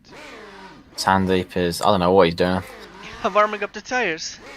Maybe. He's not doing much of a burnout. He's only got a few seconds to get himself into that position. Indeed he has. So the lights come on. And away we go. It's a good start from Owen. Sandeep actually bogged down there. That might be costly. And he's gone wide as well, Sandeep. Through the first few corners. Hucking it nice and tightly. Owen, very close to the ball there. Okay, they're both pushing extremely hard. I think Owen's got the edge though. Even though Sandeep's ahead, I think when it overlaps back to the end of the lap, I think Owen will be slightly just ahead. Sandeep, again, a little bit wide. They're both going a little bit wider than they would probably like to. Sandeep using that back end, trying to hug it nice and tight. And yeah, look at that. Owen is ahead. And he's ahead by quite a bit, actually. As they go across to complete their first lap. Owen, of course, will now have the under the bridge part of the track. Sandeep will have the opposite. It will be going over the bridge. And through the jump they go. Nicely. Sandeep very close to losing it. They're actually quite close between the two. He's nearly next to him, but half a lap to go. Owen really has got this, I think. Yeah, I think you might be right. I think I was expecting to be close, but I thought it would be a little bit closer than this. As Sandeep's going to have to do something special here around the final bend to try and keep it all together. But I don't think it's going to be enough, though, because Owen will take the first race. Yes, that's favouring them. Favour goes to Owen. Well, Mano, what would you make of that? Well, I didn't expect it was actually going to be that good from Owen's side. I thought this would be closer, but actually Owen was actually quite a bit ahead, even after halfway. So yeah, a lot of work for Sandeep in the next few minutes to see if he can do better in the next race to keep his chances alive for tomorrow. Indeed, I'm not too sure what will be going through Sandeep's head right now. Maybe he's trying to fiddle with the suspension or something. I highly doubt that. But he could be doing something. He could be doing anything right now to try and do something special, to try and take a win here today. I think for Owen's side of the camp, I think his best bet is to stay calm. You know, you at this direct point, you have the advantage, you have the lead currently. So you just got to be a little bit patient. But most importantly, keep doing what you're doing, because Owen is doing a good job, and that is why he's in the lead currently. But I think for Sandeep, he's got to try something new, because clearly what he was doing wasn't giving him that edge that he needed to be ahead of Owen. But you never know. We still have 2 races to come between these 2 drivers, and it will definitely, I think, go down to the wire in this one. Yeah, we shall see if it goes to a decider. So how many deciders did we have now? I think Ferlig against Poom. I think Rozak won both races. So Elliott didn't win a race. We had Björn winning all the 3 races against Vincent Good. And Irish Andre won 3 races against Colin Spork. And Liam Rants won 2 races just against Musculi. So we shall see. Can get another decider. Indeed. Will it be Owen that says that having none of it, I will knock Mr. Sandeep out of the tournament? Well, once again, their times are incredibly close. Yeah. As they make their way to the pits, because in a few seconds' time we'll be heading to the grid to start the second race between these 2 drivers. And I think it might even be quite closer. Attention grid, all non-essential personnel leave the grid now. As we just wait then, half a minute between these 2 to go. And we'll place your bets, because it's going to be a tight one, I think it's fair to say. I think we will go to a decider. Yeah, I think you're right. Yeah. I think Sandeep could win this. I think it all matters about the start. Can he get a better launch? Because I believe Owen was better on the initial launch on the first race. Yes, I think Sandeep bogged down a little bit. Yeah. But we're going to find out very, very shortly as we begin the second race. Oh, it's incredibly close off the launch. Sandeep taking the tighter line as he heads through the hairpin. Owen, a little bit wide. Slightly missed apex speed, is going to go over the bridge though. Nice and neat. into the hairpin. Of course, can't really judge too much into this straight here, but I think it is close. I can tell you that much. As Owen will head underneath the bridge, because he quite a few tire marks there as they take the grass sometimes. Sandeep over the bridge, into the jump, down into the hairpin. It's really close. Oh, Sandeep drifted a little bit wide. That might have cost him there as they begin the final lap here. Owen's just ahead. Yeah, Owen led halfway. Oh, Sandeep. Get it back. Yeah, I think Sandeep just went a little bit wide there. That might actually cost him the win here today. Because I think Owen is a little bit too far ahead now as they make their way through. Yeah, he's miles ahead. Yeah, I think you're right. I can't see Sandeep getting back in unless Owen makes a mistake. Another upset then. Well, we're about to find out in a few seconds' time because Owen, so far, is looking well. But Sandeep is going to try and put everything into this final turn, but it's not going to be enough because Owen will come around the corner. It's Owen. He's won. On to the next round. Sandeep is out of well. Ooh. I think a few people will be a little bit annoyed by that, but then again, I think a few people will be pleasantly surprised. I mean, this is quite amazing because I think if you would have bet, you already have a few mistakes in your bracket. If you would have made a prediction, yeah. Yes, indeed. I So, think very interesting. Who's up next, George? I believe it is Alessandro Quintai versus Terence Grech. Okay, That will be coming shortly. waiting for it. Not too sure if they're doing another race or not. Potentially so, potentially not. But yeah, so far we've had Hygo Poom win, Yep. Patrick Rozak, David Junt, Darius Andrew, Liam Rants, and now Owen Mcgorgey to win. So hey, that is good stuff from these drivers. And I'm not too sure if we're halfway through yet, but there are still so many more head-to-head to comes. And this is going to be quite an exciting final race between these two. Can Sandeep put it back? Maybe put it to 2-1. I don't think he'll want it to go to 3-0, but we'll have to see. I'm sure they're both pushing just as hard as they've been for the past two races. But I think it's time we watch this one here then. As the man on the right with the marshal will wave or lift up his checker flag. The lights will come on. And we'll begin this one. It's a good start from Owen. Gets the initial launch over Sandeep. Got to be careful on the way into the hairpin. Nice and tight between these two. Sandeep, let's see what we can... Let's run a border Sandeep actually here. Makes his way over the jump into the hairpin. Nice and tight. Gets the exit. Where's Owen? Owen's just a little bit behind him. I think Owen overall is probably just ahead. Make the way into the hairpin is Sandeep. A little bit tentative there with the throttle from Sandeep. In the middle of the road. Nice and tight from Sandeep. Owen over the jump quite aggressively. Aggressively puts a lot of lock into the hairpin. And is just ahead. Yeah. Actually, I think that's the closest it's been so far. So we've got one lap to settle this then. Between these two. Owen into the end of the complex. Sandeep into the hairpin. Oh, a little bit of twitch under braking. Collects it all together. Sandeep didn't lose too much time. As he makes his way into the hairpin. A little bit of drift on the way in as well. Ooh, mistake from Owen. He ran over the... he hit the wall, so... but he's ahead. He's still ahead. Oh, Sandeep can take more exit speed, but no, it's still Owen. Well, there you go. I think that was quite a 3-0. comfortable victory in the end. 3-0 for Owen Mcgorgey. Well, I think they'll both be either way. If they lose or win, I think they'll both be quite happy with how they performed. It was quite close.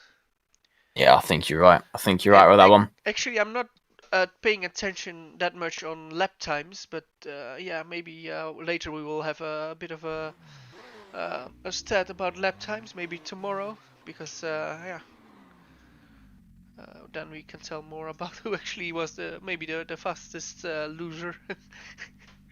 So yeah.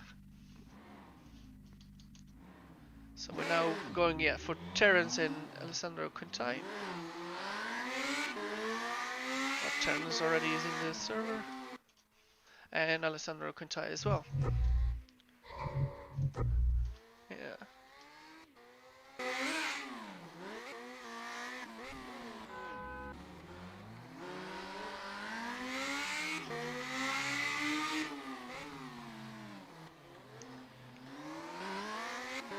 So, who you reckon will win this, George?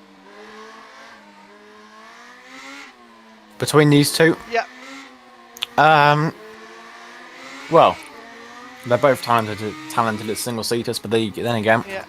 this is a completely different type of race. Of course, Quintai is the 2020 GPVWC Super Cup champion, but I think Terence is a very all-round sim racer, so I think it can be quite close. Yeah, I do happen to think you're right there. Yeah. We'll start comparing times in a second, Yeah. but One last thing is that I believe the paints that Quintai is using was formerly used by Musculi and by Ryan Elliott, and both went out. So I'm not going to jinx it, but maybe it could be a sign. maybe Hey, you it should could be not a get sign. this skin. No. No, Yeah, could no. be the way to go, to be honest. Yeah, I think this could be another very close one. Can you tell me, George, how they are looking with lap times now in the test server? In the test, Well, sorry. Yeah. Currently, Alessandro is 7.5 tenths ahead, although I didn't check Terrence's lap to see if there was a mistake or not, but when it's Alessandro's lap is actually quite quick. Might be the quickest we've seen so far. So that's something to note. But we'll see. Yeah, Still time to go before we get the racing underway between these two. it can be faster, but yeah, if he makes a jump start, then of course it's all in vain. Yeah, I laughed a bit too loud there, but yeah, let's not hope they're able to jump start.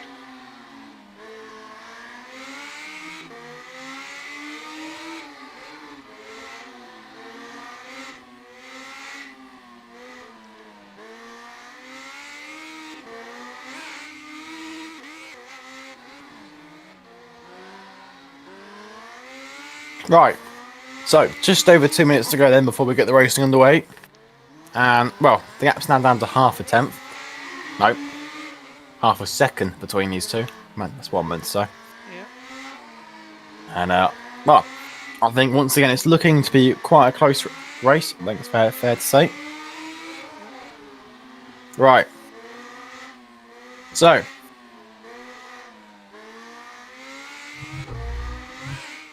This is going to be an interesting event. I think it's fair to say. I think everyone has a opportunity to win. I'm not too sure what the prize is, but you know, it could be a pie or something. Who knows? Who knows what they could be having for dinner? Of course, maybe, maybe I don't know, what they're doing, but it could be a win for Alessandro. It could be a win for Terence. Yeah, we've predicted these stuff, but I think it's all up to grabs for anyone, to be honest with you. It's when they're both actually in the 34s, which I think is a good lap. And I send them down to a 34.5, which I think, well, it's the quickest I've seen anyway.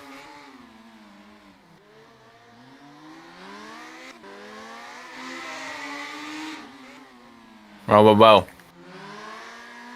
Just under a minute to go of this one. As Alessandro goes down into the hairpin and gets into power nice and neat. That's a lot of track he used up there from Alessandro. He's actually using there quite, like, he's using all of the track, which is quite interesting because I've not seen anyone else, like, preferably use all of the track, you know? I think most people are just sort of staying on the track, but I think Alessandro is starting to, I don't know how to say it, but like he's starting to do more than just get around the track, if you know what I mean. But yeah. That's for another day, as we just have over 10 seconds then between these two as we wait for the racing to begin.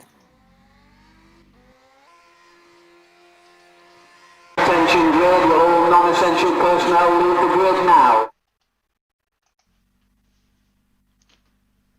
Well, we're waiting to see who's in the left part and who's right. Okay.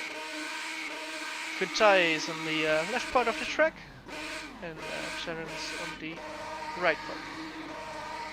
Well, 10 seconds then. Let's try and get this one underway.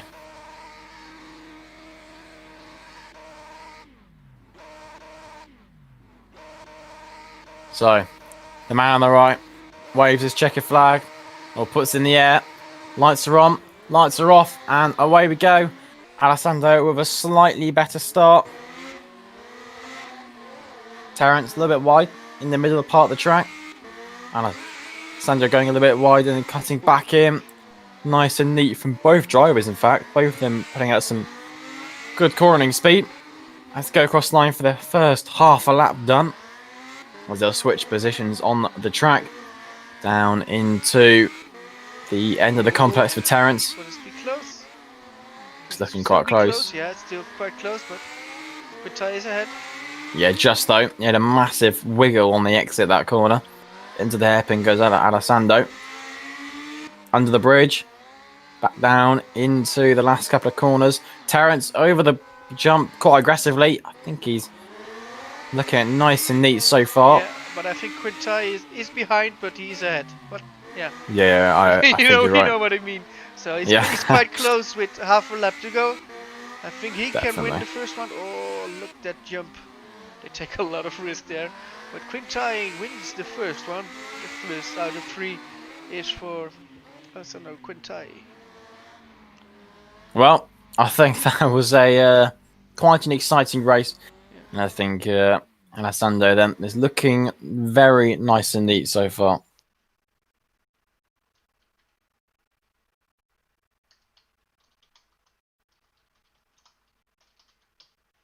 So, yeah, Alessandro Quintai looks pretty quick in this car, but Terence looks not that bad either. So, waiting now for the second race. Yes, you're right. Sorry. So Alessandro there. Well, he won the first race just by over a second. And I think Terence there, I don't think he's in the best of positions to be in. I think it's fair to say. But who knows? We've seen shake-ups so far today. So, yeah, there's still room for another shake-up to take shape, to be honest with you. So who will we have after this duo? Okay. After this, I think it might be Deegan Flairkoff and Marco Ferlig. Okay. Those are 2 young guns, I think it's fair to say. Between those 2, eager to win. Although I think Marco's feeling on edge. I think it's fair to say, reading what he said. But between these 2, between Alessandro and Terence, it's going to be a hard-fought contest. I think Alessandro currently is looking to be the favourite between these 2. But I wouldn't count Terence just out yet. I think there's still time for him to bring it back to level pegging. We'll see, though. So we'll see what they can do. But I think at this point, just 40 seconds to go. I think all eyes will be on Terence here if he can pull this one back. Maybe try something new. Maybe that could help, or maybe just I don't know. It's when you're 1-0 down. I think at this point, it's difficult. I think you just have to take a few more risks. I think that's unless you can somehow drastically find some time in your laps. I think your best bet is just to try and take some more risk, break that a little bit later, turn in that a little bit more. Get on the power a little bit earlier, potentially, There are so many different ways you can find that extra small timing, A small mistake, because it's such a small race, it can be crucial. I think it's fair to say. I think, Meadow, we're definitely in for a exciting second race. Yeah, I will be looking forward to this one, because will Quintai make it 2-0? We shall see. Indeed, we shall, as they line up on the grid. Everyone, the crowd even, is looking fantastically thrilled by this one. Waiting for those lights to come on in about 2 seconds' time. We are going to see who will be going through into the next round of the tournament. Lights are on, and the lights go out, and it's a good start from Alessandro, but I think Terence had a better launch, but I think Alessandro got the better acceleration in general. Under the bridge they go. Meanwhile, Alessandro over the bridge, through the jump, down into the hairpin. Terence is just behind him. Albeit Alessandro is currently ahead, but I think it's going to be closer than you think so far. Down after the first half a lap. Alessandro under the bridge, using all of the track available to him. Gets it nicely and neatly through. Wiggle from Terrence. Yeah, into the hairpin. Oh, it's very, very close between the two. I think Alessandro then just ahead as they start the final lap here today. Into the hairpin. Underneath the bridge they go. Down into the end complex for these two. Alessandro there, going across the line anytime now to start his last half a lap. Quintai is really flying. Oh, wow. Right, he is giving it his all. I think it's fair to say between these two, they are giving it absolutely everything possible. And I think it will be an Alessandro win. And indeed it will be. In fact, he just set a 34-4, Yeah, Alessandro. yeah. He was flying. He was really flying. Yeah, really that's a good impressed by what he just showed us. I think it's fair to say Alessandro could be the one to go all the way. I'm just saying, potentially. But then again, this is just one car.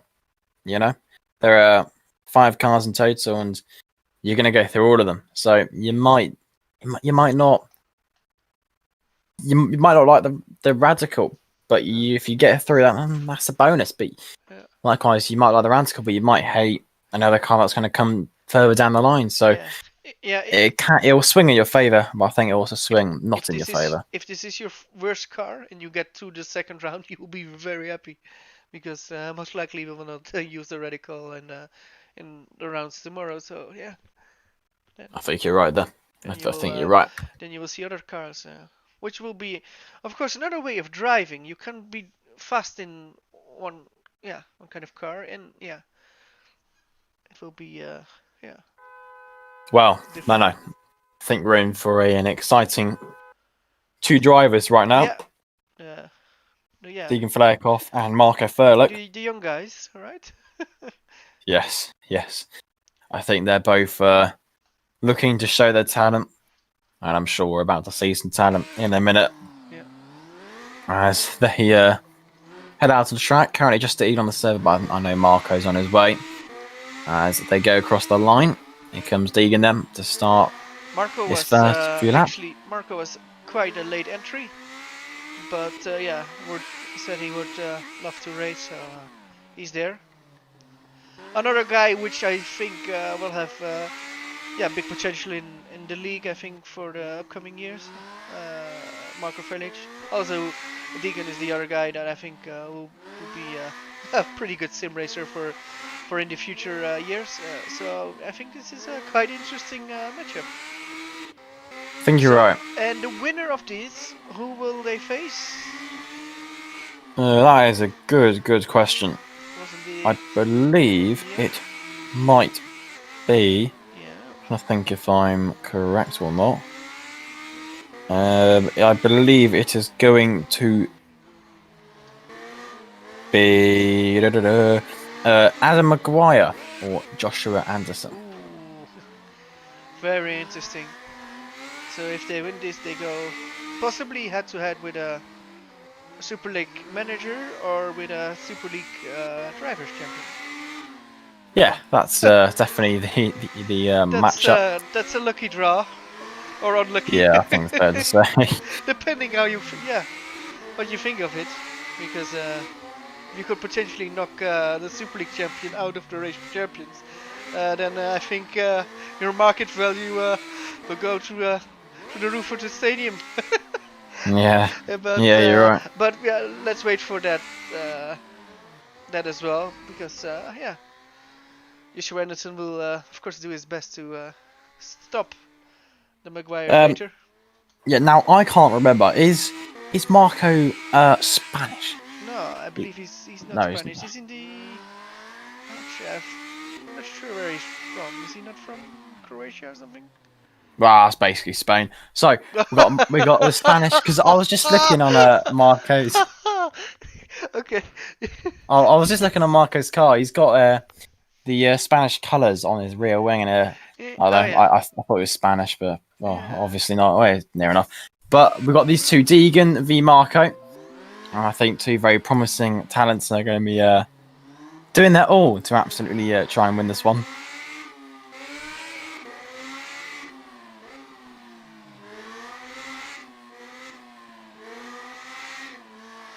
Well, with just over a minute to go, I think we've got time to take a breathe and just relax here while we wait for whatever is about to show us to us right now.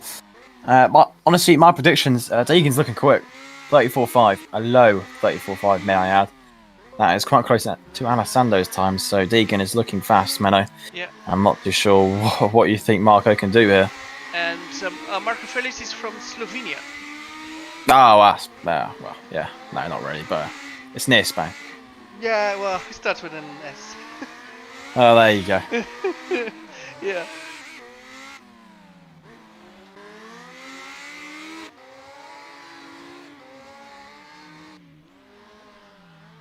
Well, with just half a minute to go. I don't know where Marco's off to, but he's definitely found a new line as he goes over the bridge. I think Marco, I think he's got potential. I think but I'm not too sure it will go to his favour tonight. But we'll see. We'll see. I think you can never say never with Marco and Deegan. I think it'll be closer than some people will actually think here today.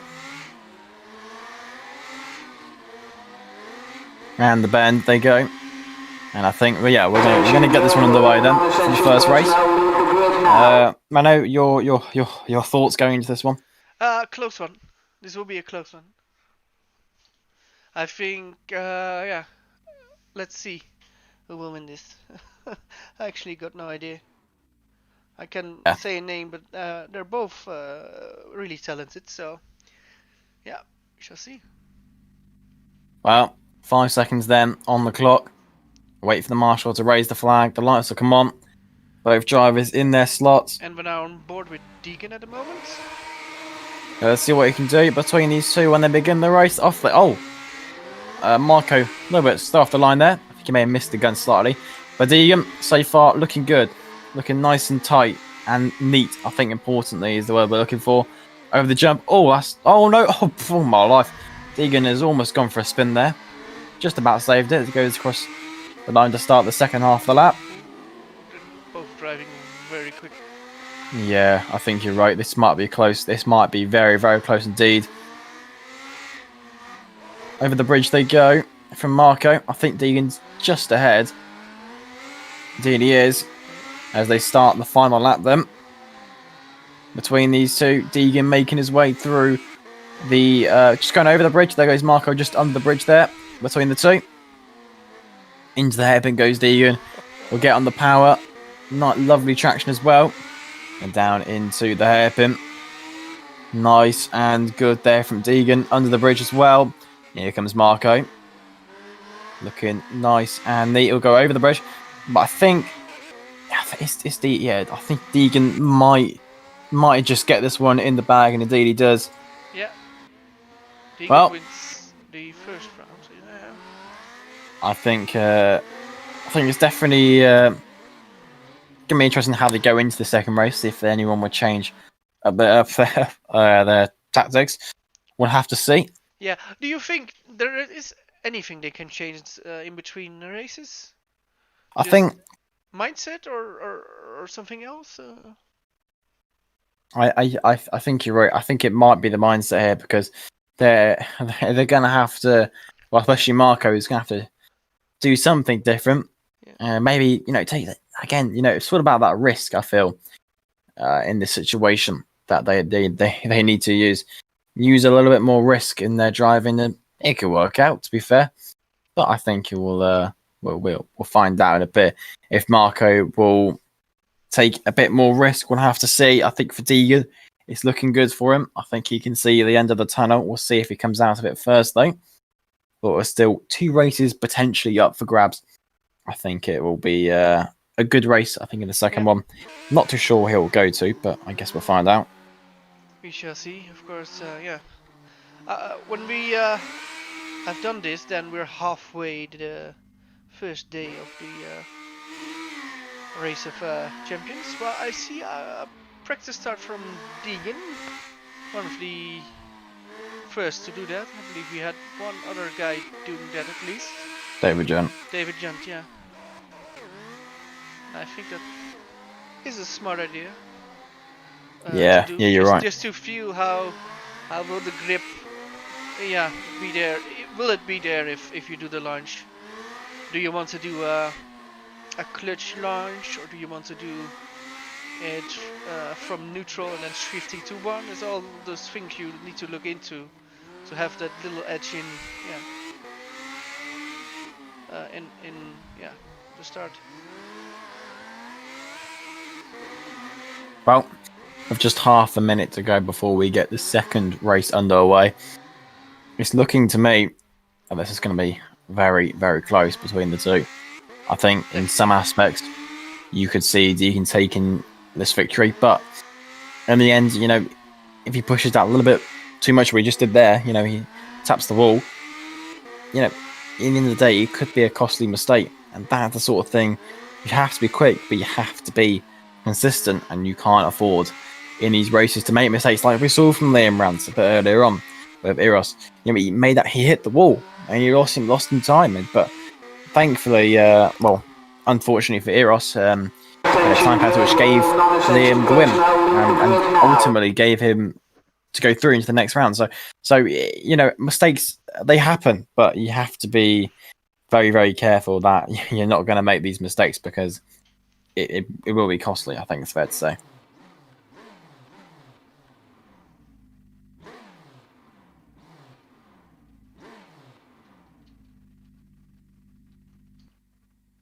Well, 5 seconds then between these two drivers. Will it be Deegan or will Marco take this one? Let's find out. The checkered flag goes up. Lights to come on. Oh, well, that's interesting. I think Marco there jump started, but oh, that's very interesting, because if that's the case, then he might, I think he's backing off anyway. Yeah, I think he's just letting Deegan go. I've seen his throttle inputs. I think that's fair enough, but I do think he'll get a penalty anyway, to be fair. Yeah, if the game detects it, I fear it'll be game over for Marco. Yeah, well, it was not looking too good anyway, as he didn't win the first race, so I think his chances have just gone slightly downhill from here. Although it still detects him first for me. I'm not too sure if that's the same for you, but they'll meet very shortly as they make their way into the hairpin. I think they'll be completing their... Yeah, there we go. So we got half a lap to go between these two, between Deegan and Marco. Marco will go underneath the bridge. Deegan will be going over the bridge, through the jump, into the hairpin. I think it's been a good drive from Deegan, I think it's fair to say. Yeah. As he comes across the line, and actually... Well, he's beat Alessandra's lap time, a 34.4, but a flat 34.4. So that is quickest lap potentially, we've seen. I haven't been keeping track of everyone's laps, but that's certainly a quick lap. I think to want a good lap that you want to aim for, if you want to try and get through this, I think you need a mid 35. I think is your best bet to play it safe. Yep. But we'll see. I think. There's the range of talent in this field, as for everyone, but I do think there are going to be some surprises coming up shortly, and I think we're going to see some very, very soon. Yeah, I totally agree on that. So, well, let's have a look. So Deegan won then, so we're going up against either Adam Mcgorgey and Joshua Anderson. Interesting, very, very interesting. Well, of course, that's tomorrow. Now the next one that's going to come up here is Thomas Harvey versus Ernest Lapins. Now, what could be interesting here is Liam Rants will be the one they'll be going up against. If I don't know if I think they're doing. Are they doing? They're doing a third race. So we'll do that after then. So we're going to the third race here between these two. So Deegan then on that 2-0 victory. I think Marco, if he can not jump start and potentially get a good launch, I think he could be in with a shout. We'll see. As we wait for the lights to come on between these two. 2 laps on the clock. Let's see who can do the best then. Away they go. Marco with a better launch into the first few corners. Bit sideways from Marco. Deegan as well. So everyone going very sideways with these cars. Over the jump goes Deegan. Nice and neat. Into the hairpin. Marco around the corner. He'll come across the start line now. Deegan will head into the hairpin. Then they go underneath the bridge. Marco taking nice and wide entry. Try and get the best possible run over the bridge. Lovely, nice. Deegan around the corner. He'll go across the line to complete the first lap. Ahead of Marco Ferlig. Into the hairpin goes Marco. Deegan, nice and wide. Gets the better exit. Over the bridge. A firm landing. Down into the hairpin. Now, I think he'll come out here. To start the half lap, Deegan's ahead of Marco, but will that be the same story when we come across the line next time round? Marco, round and over the bridge, taps the wall as well for the best of luck, but I think it will be a Deegan victory, Menno. Yeah. And indeed it will be. There'll be another victory there from Deegan. A solid drive from Deegan. Interesting.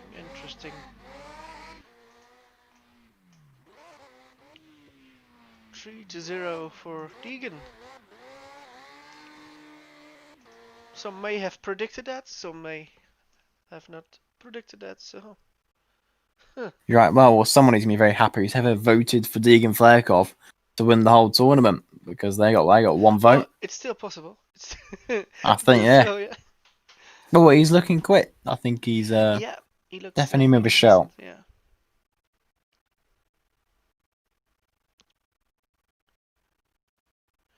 Because I think it's the general idea that if Adam Maguire, the Super League champion, wins his round against Anderson, then a lot of people think, oh, he's going to beat Deegan, but yeah, I think it will not be that easy if Adam Maguire at least wins of Joshua Anderson. Yeah. Well, we're going into this next race between Ernest Lapins and Thomas Harvey. Yeah. It's going to be quite close between these guys. Yeah. One thing I want to say is that I think everybody knows the talent of Harvey, but not everybody, Thomas Harvey, but not everybody knows how quick Ernst Lapins actually is. So that's also another, unknown, and that could be very good. Or not. We shall see. Yeah. Well, we saw Ernst Lapins spin, but yeah, that's of course also finding that limit in the last few minutes. We're still waiting for Thomas Harvey to join.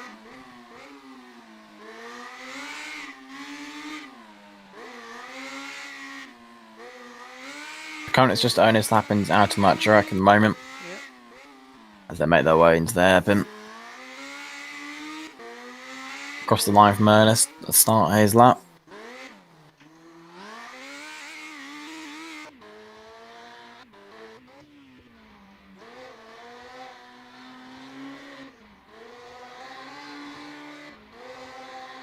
Well, there we go. Thomas Harvey then joins the session to begin the head-to-head between these two drivers. To be fair, Ernest is looking pretty quick. Makes his way into the hairpin. Let's see what lap time he's going to do. As they'll come across the line. 35.8. I think he's definitely got a lot more time to find in that one. Yep. Thomas Harvey entering the track. Let's see what he can do then. Makes his way into the comp. I think these two will be quite close actually. Definitely one to keep an eye on. I think it's fair to say. Into the hairpin goes Tom. Ernest. And it's exiting the pit lane. Let's see what Tom can do on the lap time. Let's try and get some sort of knowledge between these two drivers. Through the end complex. Nice and tight. Looking all good. Let's have a look then. Say, oh, he's not just finished with that though. Maybe halfway through then. We'll go over the bridge anytime now. Let's see who handles the landing. Yeah, nice and neat. Into the hairpin. We'll get on the power. I think Ernest looks quicker. Oh, maybe not. It depends. Let's see what Ernest can do this lap. Because I feel he's got more time to find, so I can't make a real comparison currently. Ernest will go over the bridge. He has improved. He's proven to 35.3. That's better. 34.7. There you go. Right, there's a 10th in it between these two, so it's going to be another close battle. This could definitely be interesting, actually. I feel new tactics could take shape, potentially. I'm not too sure what Menno your predictions will be, but I think for certain it's going to be very, very close between these two drivers. Yeah, difficult to say. Difficult to say because I don't know how good Ernst really is. I think, yeah, it makes it difficult to predict. But wouldn't be surprised if he does really well because, yeah, we saw quite a lot of upsets already. I think the biggest one for now is I think Eros, who was knocked out, right? Yes, I think you're right. At least also the way that it happened. It was, I think, really unexpected. And yeah, I think it's nearly 50-50 between those guys. Yeah, you're right. Maybe I'm wrong.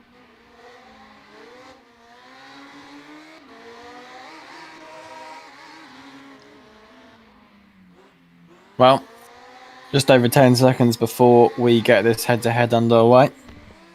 I think they're all very much looking forward to it. And definitely who's going to win is all on the cards between these two. So These two fierce young breds. I believe you already said it, but the one that wins, who will they face? Rants.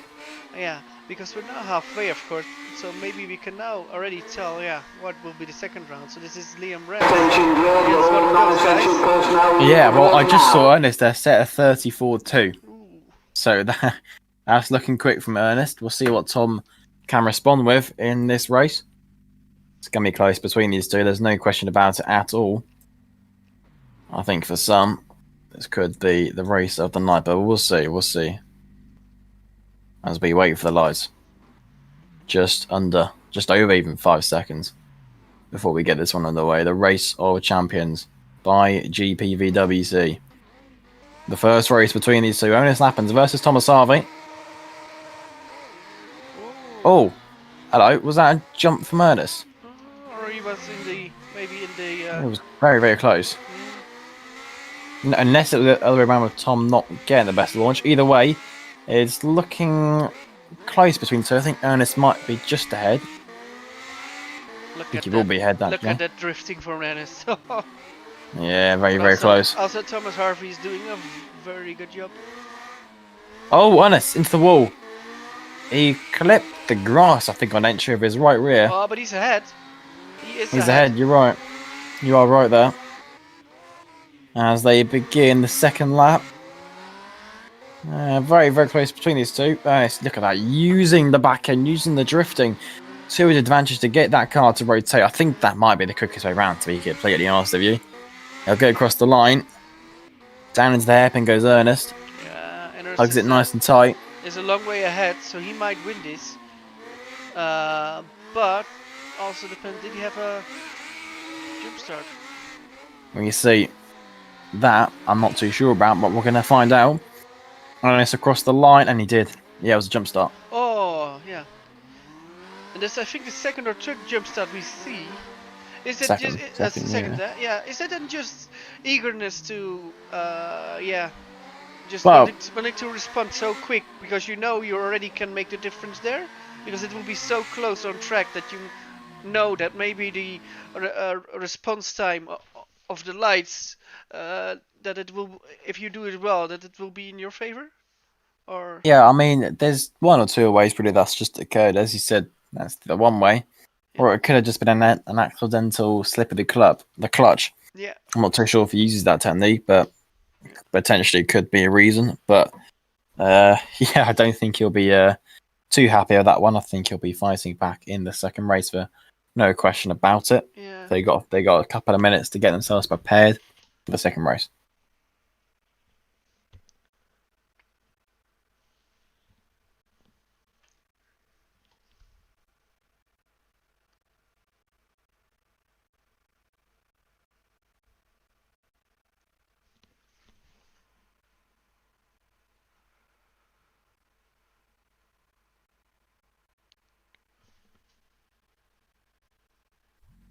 Well, we finally got a car going on the track. Thomas Harvey there, taking to the track as your race 1 winner. But I don't think it's set in stone between these two right now. Make their way nice and calm, currently. The calm before the storm, Yeah. as some might say.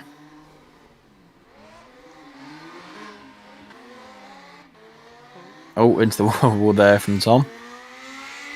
What about Ernest? How's he getting on? He's looking alright. Yeah, he's looking very decent. I think for me, Ernest definitely has a style like Alessandro. Yeah. He looks to have a lot of. Rear end. He looks to have a lot of car control. Yeah, But you're right. You also need to win your race. Oh, we have got a crasher. Ernest Yeah. hit the wall. Not too sure what happened though. I'm just really trying very hard to at least find the limits in every car.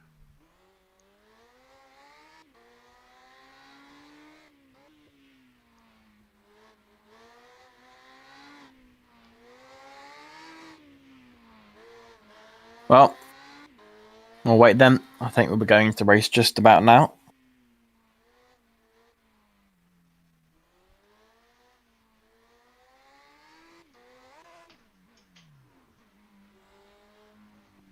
As we will get this one underway between all these guys. It's going to be close, I feel. He will have the edge. Not entirely too sure, but we're going to find out. I think this could be a decider. If Ferlich, sorry, Frelich, did I say Ferlich? I mean Lapins. Sorry. If he wins it, and I can see him win the second race, then it will be a deciding one, a decider.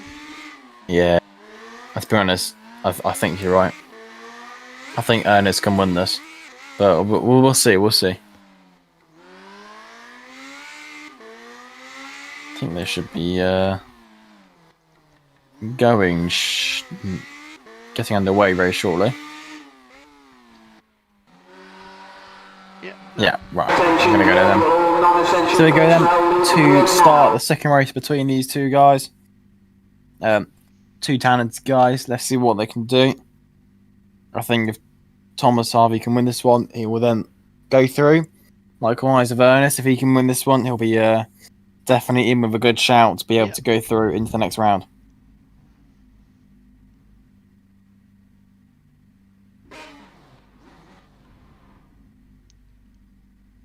We're now on board with Ernest, who's starting on the left side. Well, yeah, here we go then. Lights are on, and away we go. Good start from both drivers to make their way into the first few corners. Ernest, good exit. Very, very good on the traction there. Thomas Harvey over the jump. Wall. Ernest hits the wall. Oh dear, that's not good. That's not good. It was a bit of a brush, but I think he lost a lot of momentum there. Okay. Well, I think Ernest actually still. I think my guess is just ahead at the moment. We'll see as he goes over the jump. Makes his way down to the hairpin. A lot of confidence in that. Oh yeah, he's ahead. Another. Oh, in the wall though from Ernest. Yeah, but he's hitting the wall in a good way. Like he's not actually riding it, but just tapping it ever so slightly. Yeah, not entirely. Oh, okay. Well, that was not exactly a tap. Oh, they're neither both of them. Both of them into the wall there. Oh, this is quite a crazy race it's turning out to be. I think Thomas knows he can pull out a knockout punch. But I think he's trying. Yeah, he's trying it. This is going to be close. This is going to be really, really close. I think. Oh, Oh my. Wait, do they just make contact? I'm not sure what happened there. I think. Well, the race is over, but. Oh, that looks really strange. Did he? I'm going to go back and look now. I'm not sure what it was. Okay, well. We need to wait for that a bit. Yeah. Hang on. Okay, well, I think Not sure what happened there.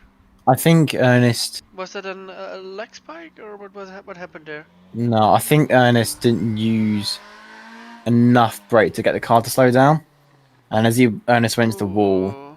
Yeah, but he Uh, won the race, so it was kind of a war, right? And Slightly, that well, was maybe yeah. a bit too much, but of course we're not the ones that going to decide on that, so No waiting way.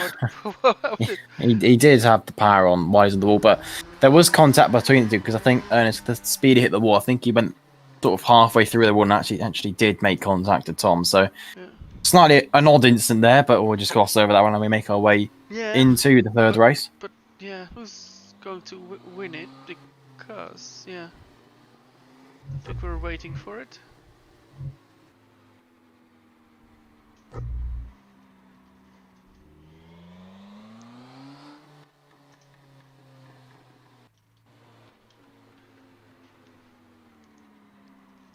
Or waiting for a bit of news.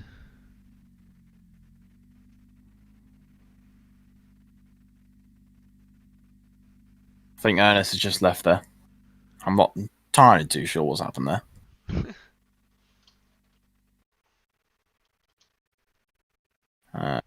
Well, this is an awkward situation. I'm not too sure what's going on. Yeah, but yeah, Ernest crossed the line first, but He did, I'm yes. not sure about that last corner. It looked a bit strange on the cameras, but yeah, of course I'm not the one that does the judging over there, so I think we need to wait for that.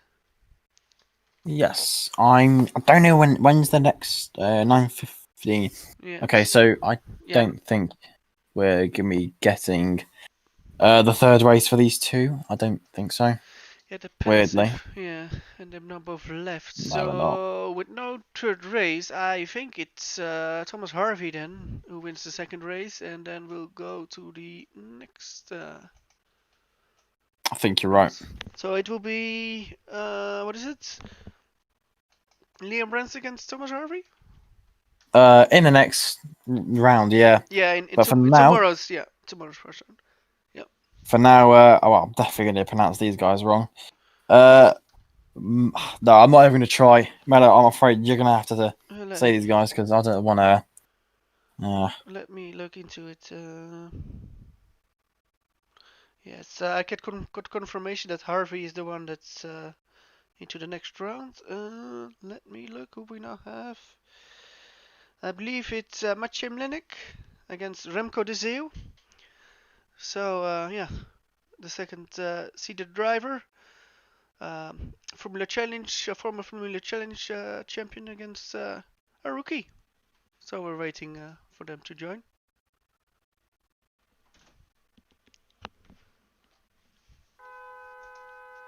I see Maciej already joining.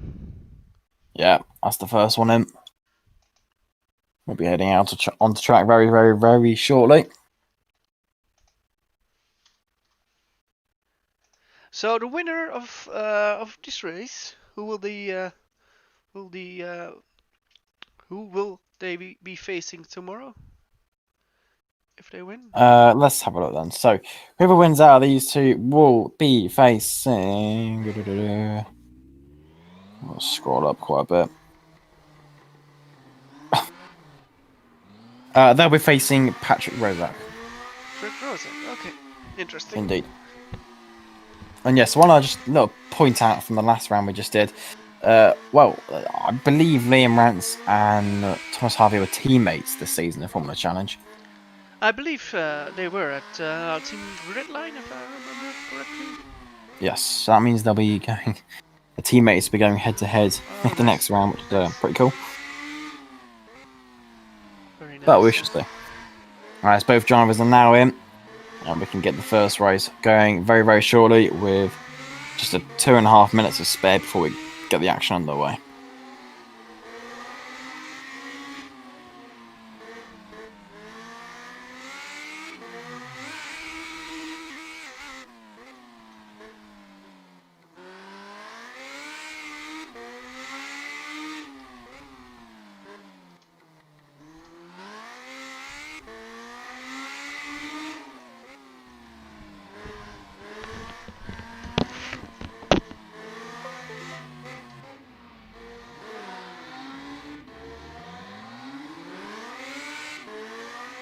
All these guys just getting themselves into the groove before we get their racing underway.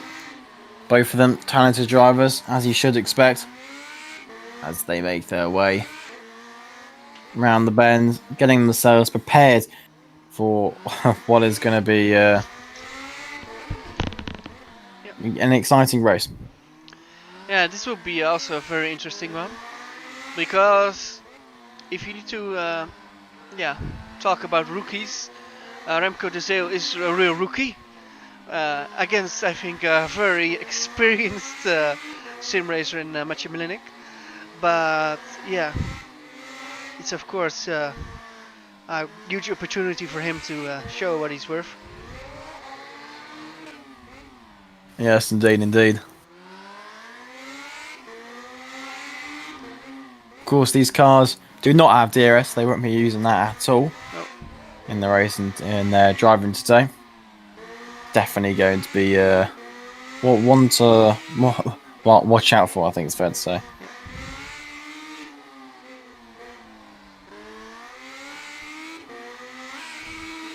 Jump. Can you tell us something about lap times? Yes, so, we've just seen the quickest lap time of all. Malidek just set 34-1. Yeah, 34-1 there, which is very, very quick. And Remco with a 35.4. So, very, very good lap from Malinic, and I think he's looking good. You couldn't just call him the Polish Alpha, so yeah.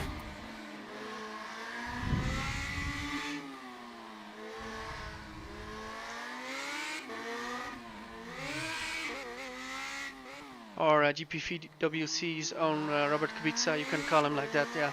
I think he doesn't matter. So yeah.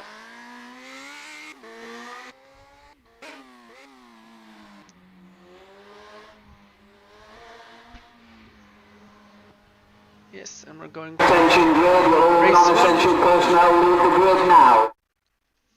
There we go then, half a minute before we see these two drivers going at it. Actually, I heard from a few people that said this guy, Maciej Milinek, will get very far in this tournament, so we shall see. But he's a favorite for a few people. So Remco is now starting from the left side, while Maciej is starting from the right side. Yes, indeed. Well, let's find out then who's going to win this opening race between these two drivers. And away we go. Good start from Milik there. Makes us almost into the wall there from Remco. Locked up on the way in. Under the bridge he goes, down into the tricky few corners at the end of his his lap. So far though, Milik is far enough ahead. I don't think he should be too phased at its current point. Although it will flip by the time we get around to that start line again.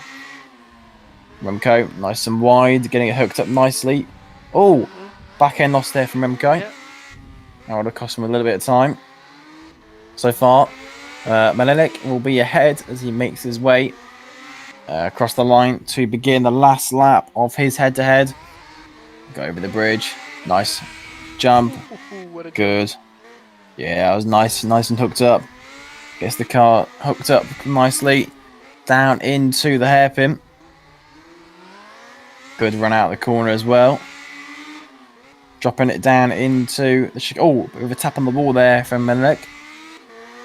Nice and neat. Round the bend, gets in the power. And wins. And good lap, 34 as well. Yeah. And Remco will come home in that second place, but it's not all done and dusted just yet. Nope. We've still 2 more races to go potentially for these drivers, and all is still to play for. I think what you will see is that Remco will be much better in race 2. I think race 1 might be a bit exciting. Oh, we're actually now going to race, and I think race 2 he might be a lot closer. Yeah, you're definitely right there. But I guess it's fair to say Maciej is the clear favorite to also win the second race. But we saw a few surprises, and this would be something if if he could do it. Yeah, you're right. Yeah. I think we've seen shake-ups with so far today. Bigger shake-ups than others, I think it's fair to say. But we'll definitely see how this one pans out. So who will we have next? Next, after these guys, let's have a look then. It will be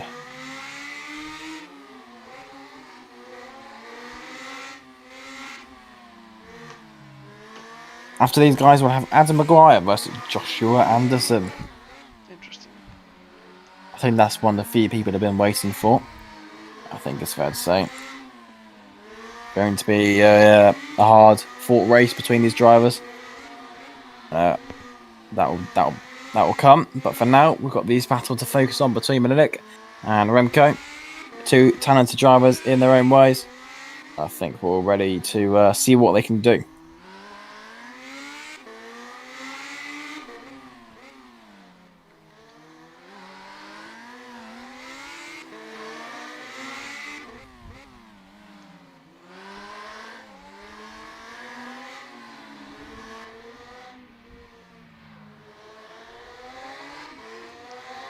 Very good laps there from these guys. Down into the final few corners. I had a talk with Remco a bit earlier. I believe this car, Radical, was one of his favorites among the 5 cars which he could have used today. So I think for him that's pretty good. Not sure who actually have had a big preference in cars on the other drivers. Non-essential personnel leave the grid now. I believe some drivers were not happy we used the Radical today, and others were like really happy we used it. So yeah.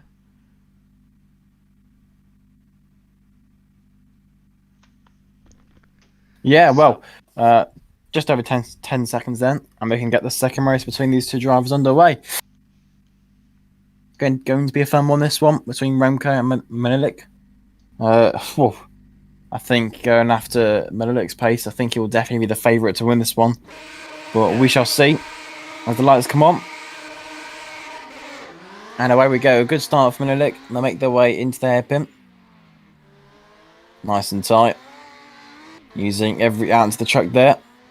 On into the final few turns. A lovely, good run he's had so far. Remco out of the hairpin. Yeah, this is much better Good from traction. Remco.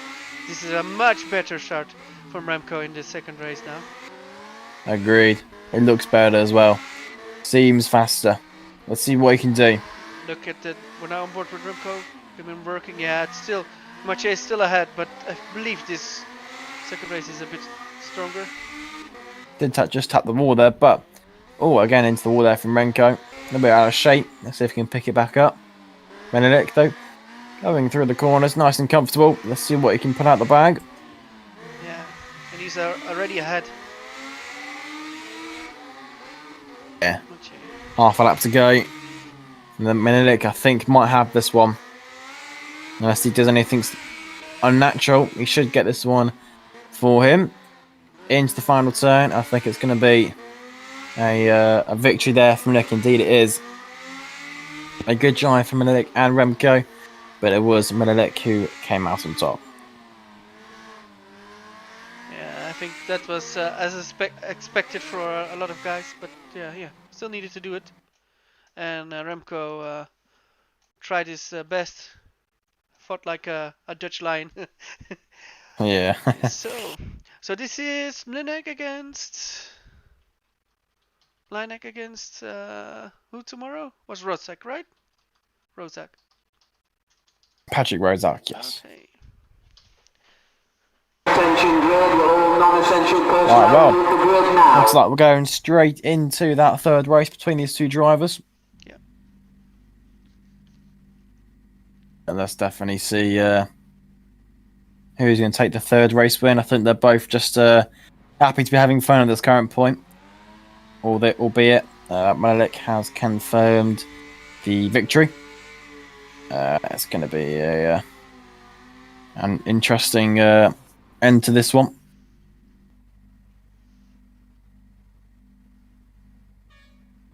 Here we go then. Lights are on. Who will win the third race of the head-to-head between these two drivers? A good start from Malik. Down into the complex of corners. Nice and quick. That does look pretty quick from Malik, actually. Over the bridge. Remco looking nice and neat. Very, very close to the ball there. Just about in the track. Well, the jump made the camera get loose and you saw the sky for a moment.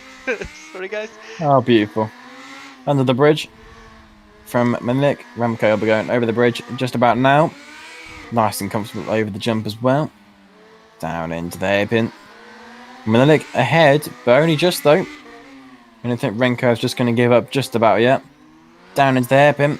Gets the power. Good run out of the bridge from Remco. Malik though. Over the bridge and back down into the hairpin. I think it will be a victory for Malik. Although it is not over just yet. With half a lap to go. I think Remco can still pull this one through. Nice and tight. Nice and neat. Gets it hooked up over the bridge. Back on the power. Down into the hairpin. But I think it will. Indeed it will be. It will be a third victory for Malik there. Remco did actually finish closer to Malik that time round. So that's an improvement. That's a good improvement, I think. So. Yeah, I think you're right. An improvement is always good. Yeah. As we go into the next one, Adam Maguire versus Joshua Anderson. I must say, I believe only Frelich Poom needed to have a decider, right? I mean, a decider which actually decided something. Well, otherwise it's not a decider, but we had more third races while somebody already had won 2 races. So, wonder Indeed, if you're right. We'll see a few deciding races when you see everybody wins one each and then the deciding one. But now we're waiting for Adam Maguire, and Joshua Anderson. To be fair, it sounds more like a match on the World Championship of Darts instead of a Race of Champions race. But yeah, it's actually it's the second, so waiting now for them to join.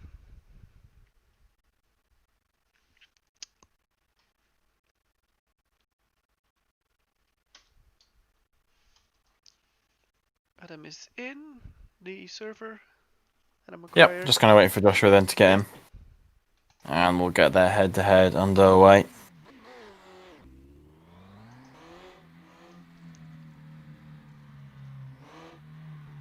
Now we obviously Adam Maguire, Super League champion. Yeah. I think we want to know he's capable of doing well. Yeah. And I think Menno, you'll know more than anyone what he's capable of. He is really good. But we've got more people on the grid who's really good. I think out of all people today, I think the guy that impressed me the most was Alessandro Quintai at the moment. He looks really good. Yes. And solid. Yes, you're right. Yeah. Maybe from outside he might not. He will be more of a favorite going into tomorrow's race. Well, I'm sure we'll find out tomorrow. Now, whoever wins out of this one, I believe, will be going up against tomorrow. Let's have a look. They'll be going up against Deegan Flairkoff. Yeah. I'm sure that will be a hard-fought battle if one of these guys goes through. Yeah.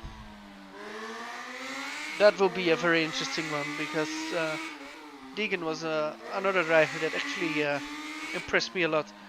So yeah. Yeah, you're right. Yeah. It will be very close. I think we're just waiting for Adam Maguire to join. No, sorry, Joshua Anderson meant to say. Yeah. think he's just loading in, to be honest with you. I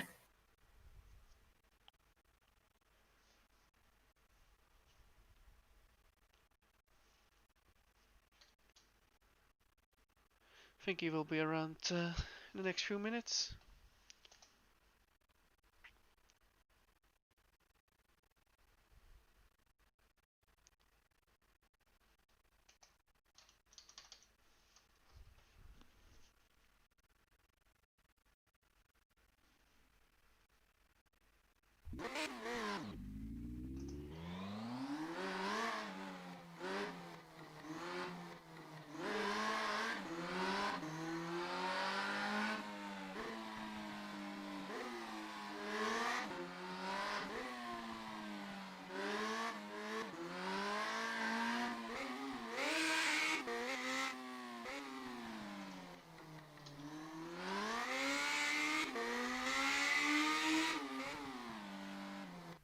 Ah, there he is.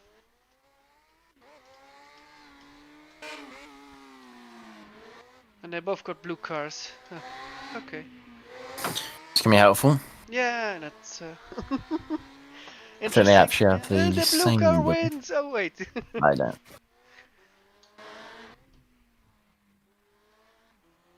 Right then, he will take the victory. Adam Mcgorgey setting good laps though. 31.4. Again, very, very quick lap. Maybe the quickest we've seen so far. Who knows?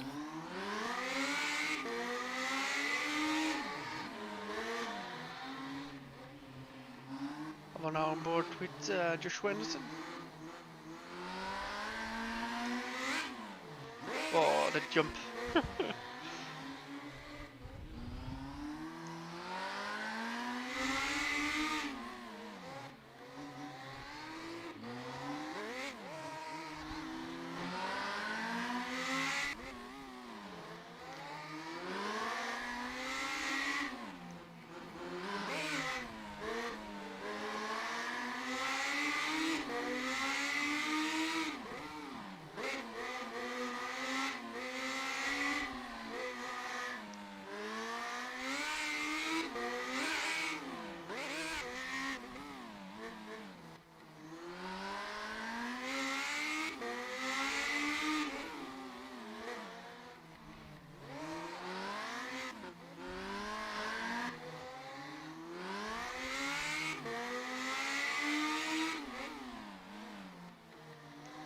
Well, just over a minute then, and we'll get the rest underway. Yep. Everything just getting set up. Both drivers out on track, getting themselves comfortable with today. Who will take the victory here today? So after this one, we have.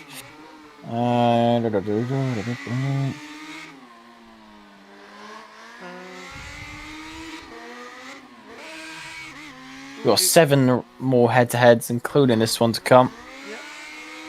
Featuring great names like Michael Francesconi, Sven de Vries, Matthew Williams, Liam DeWall, Frank Hamming, Josh Downard. There are going to be so many good races. Yeah.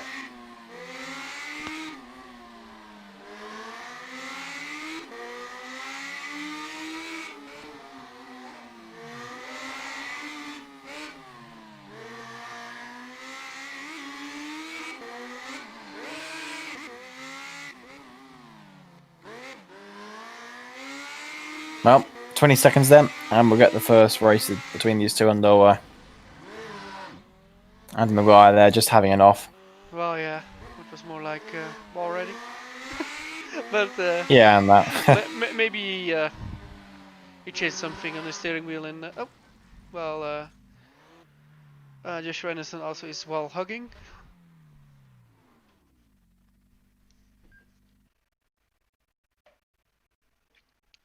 Well, we're waiting for the first race to start. Waiting currently then. Get some underway. There we go then. Half a minute, and we can see who is going to take the dub here today.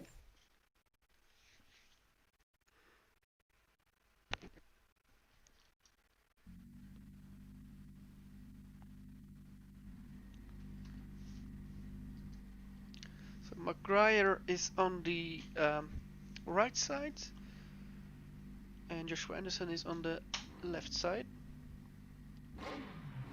Yep. Well, let's see then how this race is going to plan out.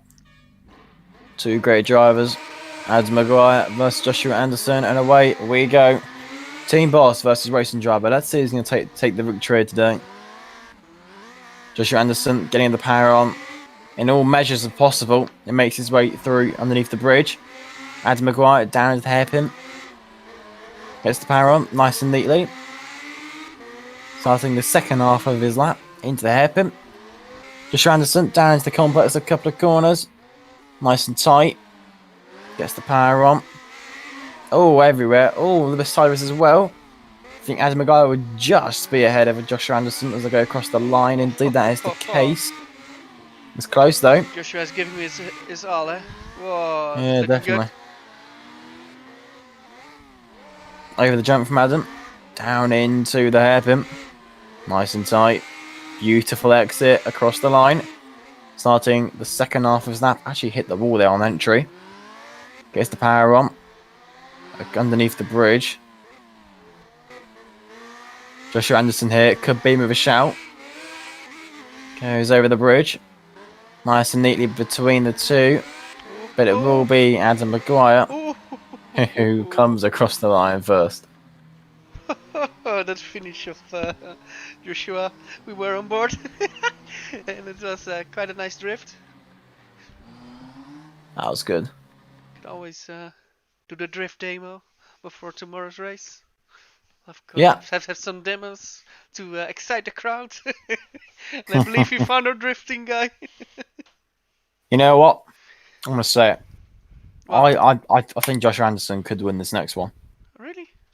Yeah. Could be. Potentially a shake-up. We've seen it before. Yeah. Who knows?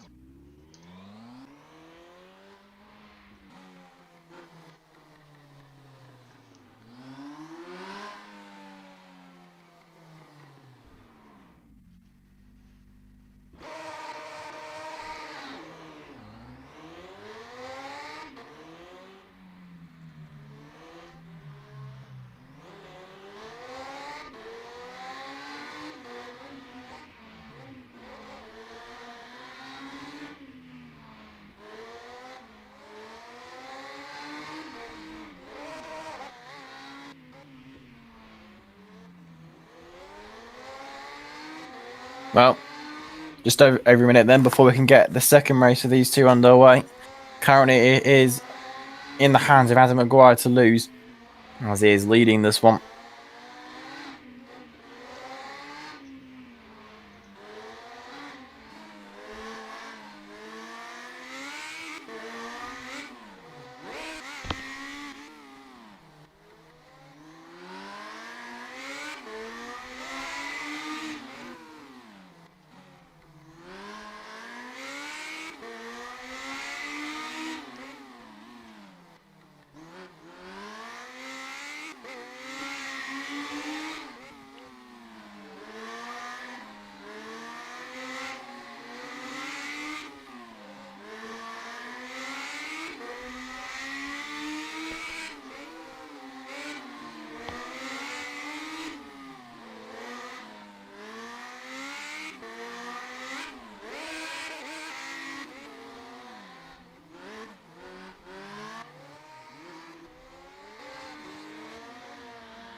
Attention grid, will all non-essential personnel leave the grid now? Well, half a minute then. And we can get the next race underway between these two drivers.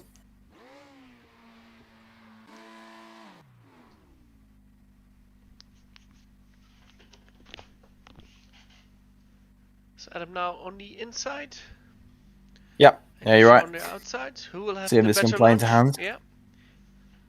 Lights will come on. And we can get this underway. Here we go then. To start the second race between these two drivers. It's a good start. For Joss. Yeah. Under the bridge goes Adam. Down into the complex corners. Josh Anderson going through the hairpin. Close. I think it's close between the two currently. Into the complex that goes Adam. Nice and neatly. Nice and tight as well. Good run over the bridge. Down into the hairpin. Oh, Joshua there hitting the wall slightly. Guess the exit, not the best run, but also he's close to close. Also a hit from Adam Maguire of the wall. Oh! That was close between And a him near and Joshua there. fatal jump for Joshua Anderson. But Yeah, he's still yeah. captured on the road. Down into the hairpin they go. And here comes Joshua underneath the bridge. Adam Maguire going over the bridge. So drop it down into the hairpin. And he'll come across the line then. And if I'm correct, that is the end of their head-to-head. Indeed it is, and it will be Adam Maguire then, who will a takeaway, I think, for some people. That will not come as a great surprise, but in the end of the day, they both enjoyed it, and that was I a fear good Adam race. enjoyed it a bit more because he won. So it's Adam Maguire against Deegan Fairclough. Interesting. At least tomorrow, it will be very interesting race. That one. Attention grid, will all non-essential personnel leave the grid now. Yes, indeed. Third race will be taking shape then. With so Adam Maguire then 2-0 up. Can he make it a 3-0 victory between him and Josh Anderson? The likelihood of that, well, considering the last two races, you would presume is pretty high, but you never know what can happen in racing, especially sim racing. Anything can happen. So we'll see though. Just under 5 seconds to go. We can see how this one is going to shape up with today as the lights have come on, and we can get this one underway. And it's a good start from both of them, to be honest with you. Yeah, I think Josh had the better start even. Slightly. With a couple of inches. Adam Maguire over the jump quite aggressively down to the hair from Joshua Anderson, following up quite closely behind. Across the line to start the second half of that for both of the drivers. Adam Maguire down to the hairpin, getting the power nice and early. Good wheel spin amount. Oh, Joshua Anderson there tapped the wall as well. Adam Maguire through the compass corners using all the track available to him. Joshua Anderson over the jump, down into the hairpin. Close between the two of them, go across the line. It will just be Adam Maguire just ahead by just over a second or so. Nice and neat there from Adam over the jump. Joshua Anderson through the final few corners. He's getting better. It's looking good. Here comes Adam Maguire then into the hairpin. Gets the power on. Underneath the bridge. Using all the track he possibly can. Follows the road through. Nice and neat. Tries to avoid the wall. Hugs it tight. Gets the power on.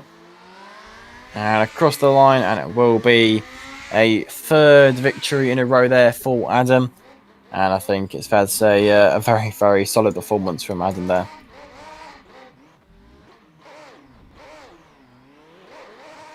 Yeah. Solid performance from Adam. 3-0.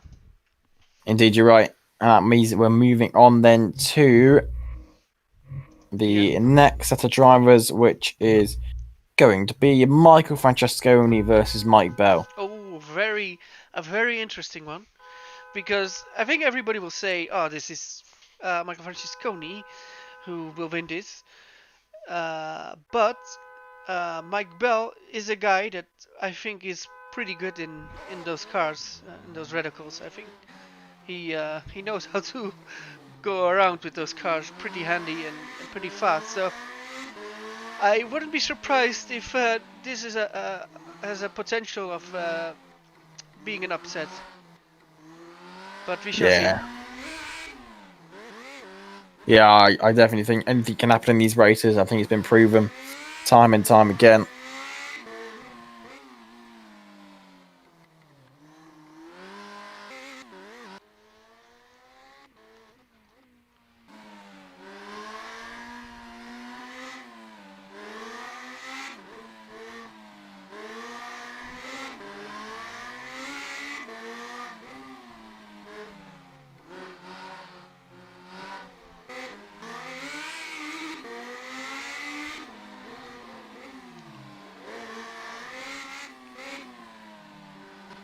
Well, they got a few minutes then to get themselves comfortable with the car and the track just before they start their racing. So the winner of these two, who will they face in the next rounds?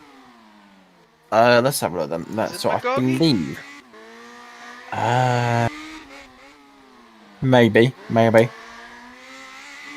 Whoever wins out of this one, no, will face either Sven de Vries or Josh Downard. Interesting. Yeah, you're right. Because I'm not too sure about that race between those two drivers because they're both good. So, although Sven de Vries does have the most votes for predicted winner, so that could obviously play a factor. The last race of champions we had here at the league was in 2015, but I'm actually not sure. But I remember Sven de Vries, who was in the league back at the day. He was really good then when we were still on the old Air Factor game and not an Air Factor 2. So I think a lot of older people at the league still know that he was quick at that time. So I think that's why at the poll we opened, we saw a lot of votes for Sven. So yeah, it's clearly to say I think Sven is the big favorite, but favorites do not always win, and we shall see that later. So.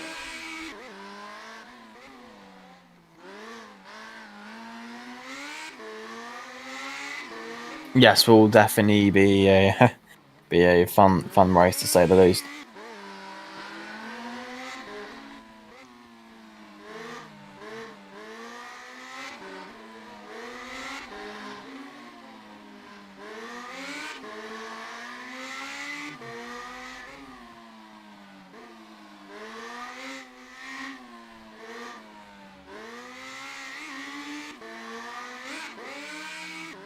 Well, just over a minute and a half then, and so far, Michael Francesconi setting the pace at a 34.5 going into the action.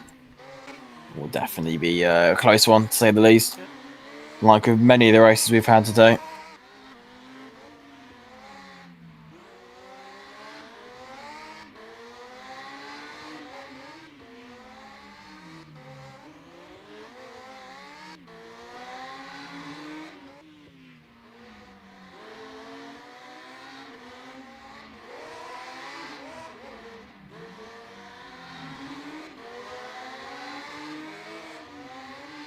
Both pretty close on track as well in this warm-up.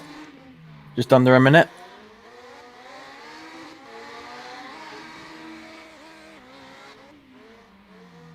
I think a few people will be wanting Mike Bell to win as well as Michael Francesconi. What's the difference in lap time at the test? Well, Michael Francesconi just set a new lap of a 34.3. Mike Bell currently sat on a 35 flat. Yeah, I'm pretty sure Mike can be a bit faster. Yeah, I'm sure you're right. Time will tell though. As what it comes down to now between these two drivers. Yep. Mike Bell has the nice red with yellow car, and Michael Francesconi has got the orange with blue car. Where did I see those colors? Attention grid, will all non-essential personnel leave the grid now. There we go then. 20 seconds. It's going to be a fun race, I think it's fair to say.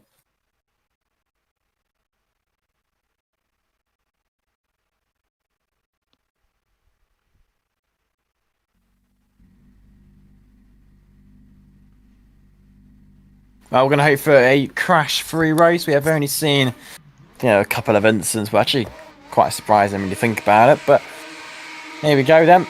To start the race. Oh, it's a good launch from, I believe that was Michael Francesconi. Yeah, he had a very good launch. We were on board with him, and he definitely had a better launch than Michael Bell. Yeah, I definitely think you're right there. Making their way through the corners. Mike Bell currently head on track, but next time he gets a start finish line, it may be a different story. Yeah. With Michael Francesconi being in front. We'll see though. As Michael makes his way up and over the bridge.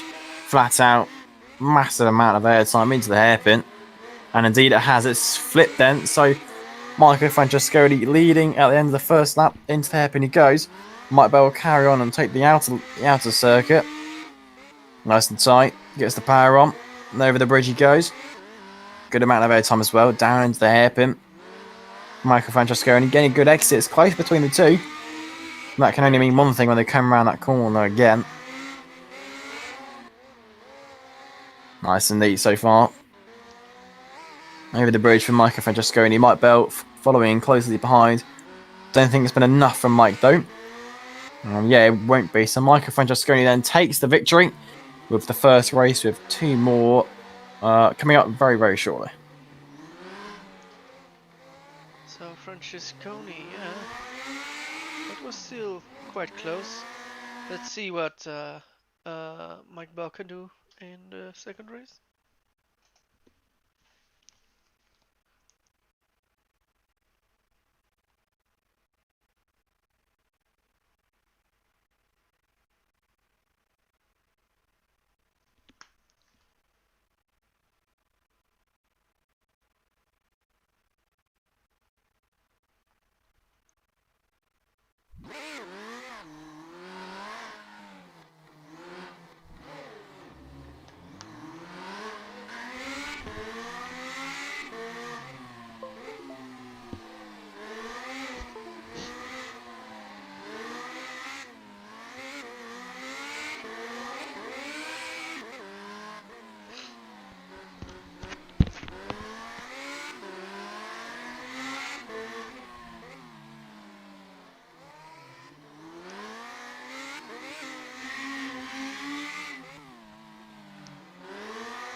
Well, just over 20 seconds then, and we can get the second race between these two guys underway.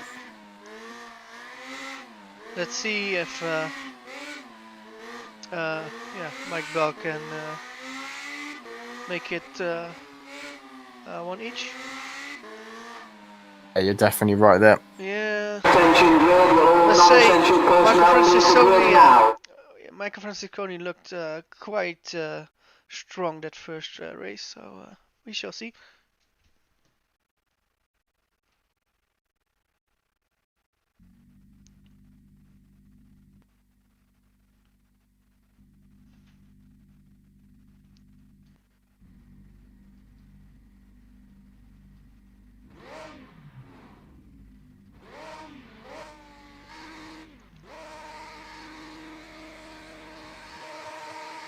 Here we go then, lights are on. And it's a good start from Michael Francesconi compared to Mike Bell. Make their way through the corners. Nice and neat from both drivers. Mike Bell a little bit skirmish on the exit, but keeps it together. Looking very, very tidy indeed. Francesconi just ahead for the meantime. Mike Bell looks to be on a good run so far. Down into the hairpin goes Francesconi, underneath the bridge as well. Mike Bell hooks it up nicely, just avoids the wall. Nice amount of airtime. All close between the two. Very, very close indeed. I think Francesconi just ahead though. Just ahead. As they make their way into the hairpin. What can Mike Bell do? He's got half a lap to try and figure this one out for him. Not too sure if he can do it there, but we'll see. Michael Francesconi has been on it so far today. Down into the hairpin. Looks so far so good for him. Down into the final few corners. Into the final bend though they'll go. And yes, it will indeed. It will be Michael Francesconi then. To the next who will round. Yep. take the win. And indeed, yeah, you're right, he'll definitely be going through to the next round then.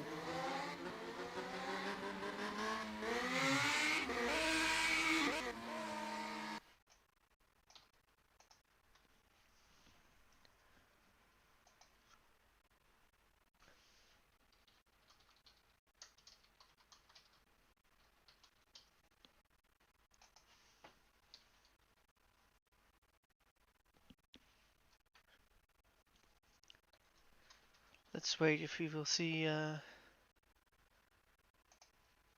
third race here.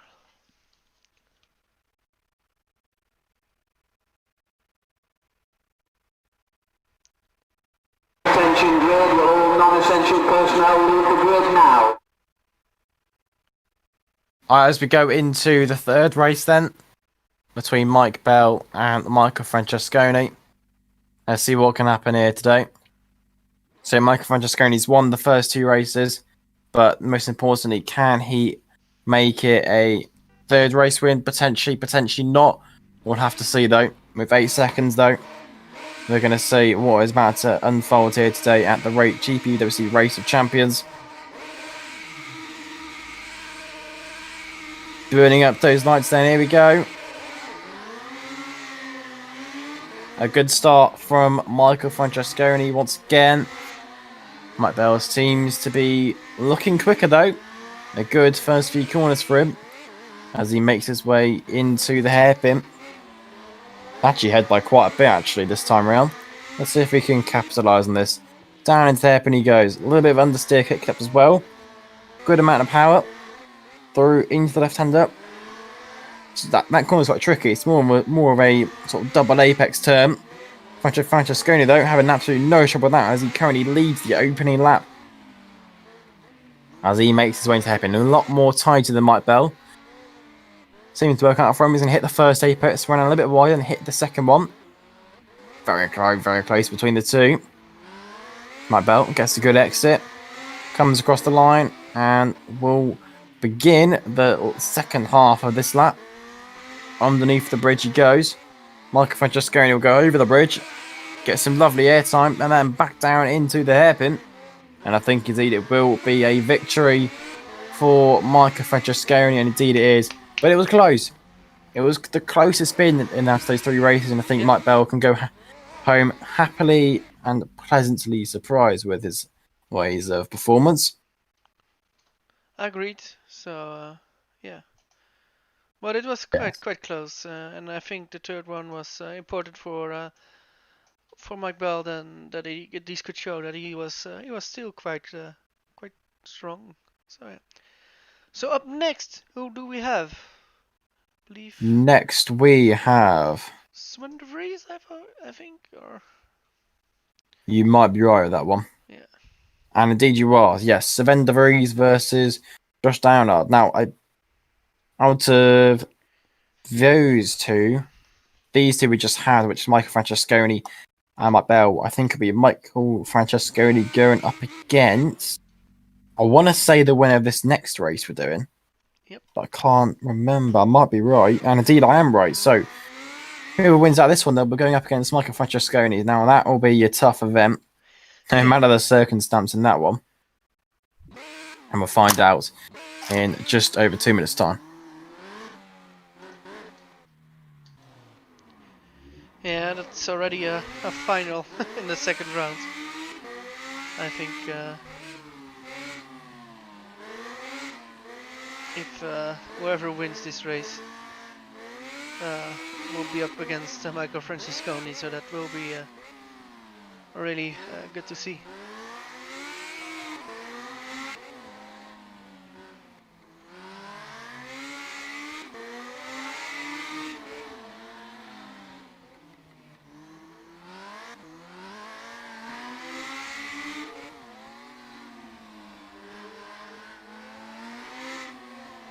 Okay then, so this is the one I think a few people have been waiting for because Sven de Vries as well also has, I think he has the most votes for predicted winner.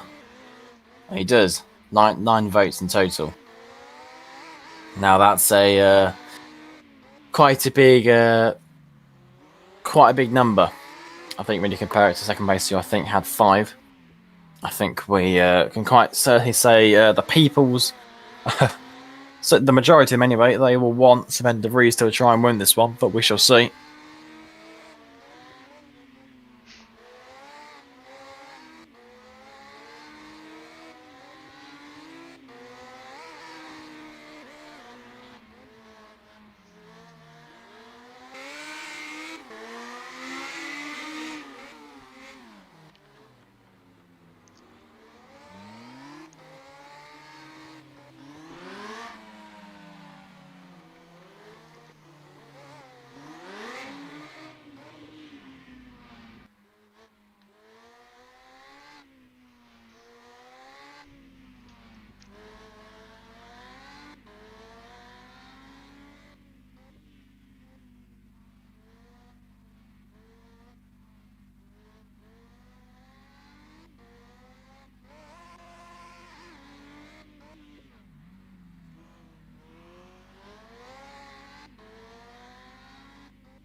While we're waiting for the race to start.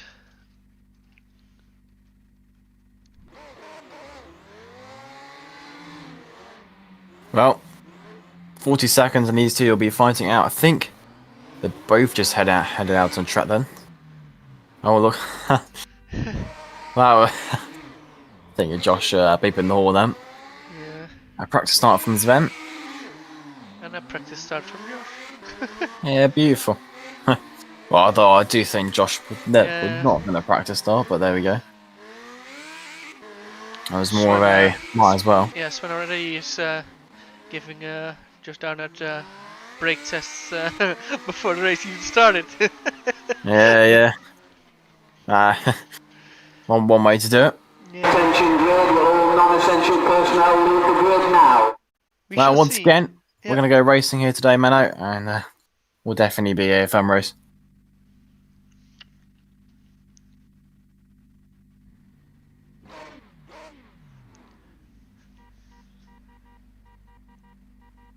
Somebody is touching the horn. I'll most likely be Josh down on. Maybe. We heard that. Yeah, exactly. We're waiting for the first race start. We go. The lights are on.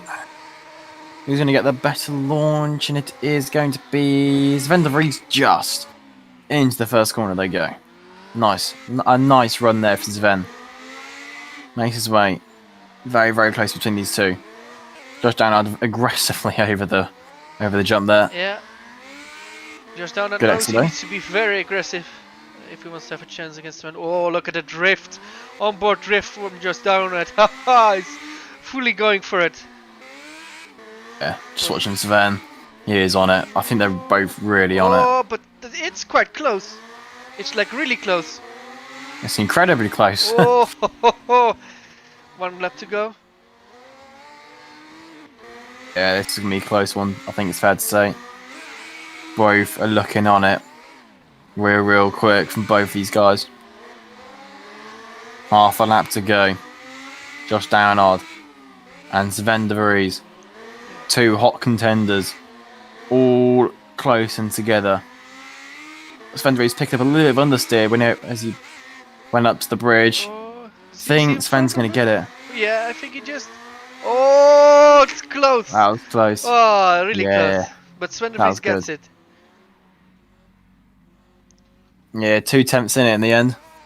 Oh, that's nothing. Really nothing.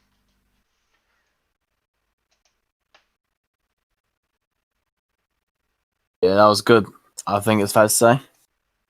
Potentially, Josh could try and win this one. Yeah, because... He's definitely got more than a shout to do that. Yeah, he was quite close, so he could still make it 1 even. So... Yeah, you're right. Yeah.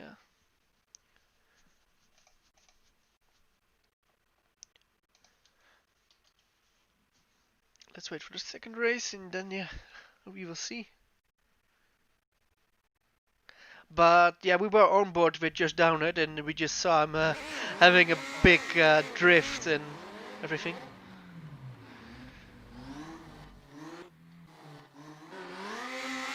So yeah, both drivers are working incredibly hard behind the wheel just to get everything out of the car that is possible.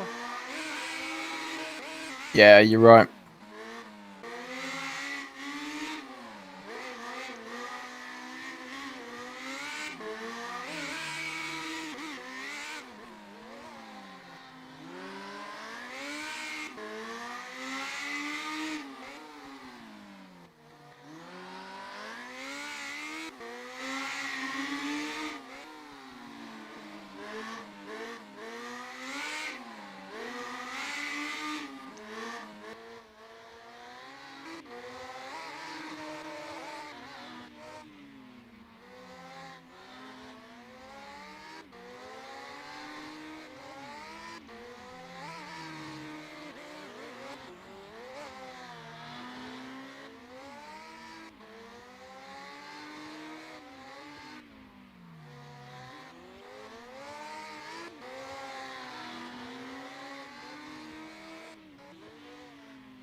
Oh.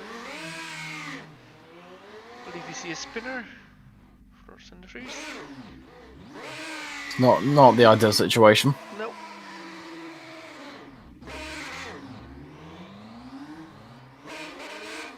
Not entirely too sure what those two are doing. Attention grid, all non-essential personnel. Maybe leave the warming grid now. their brakes. Potentially.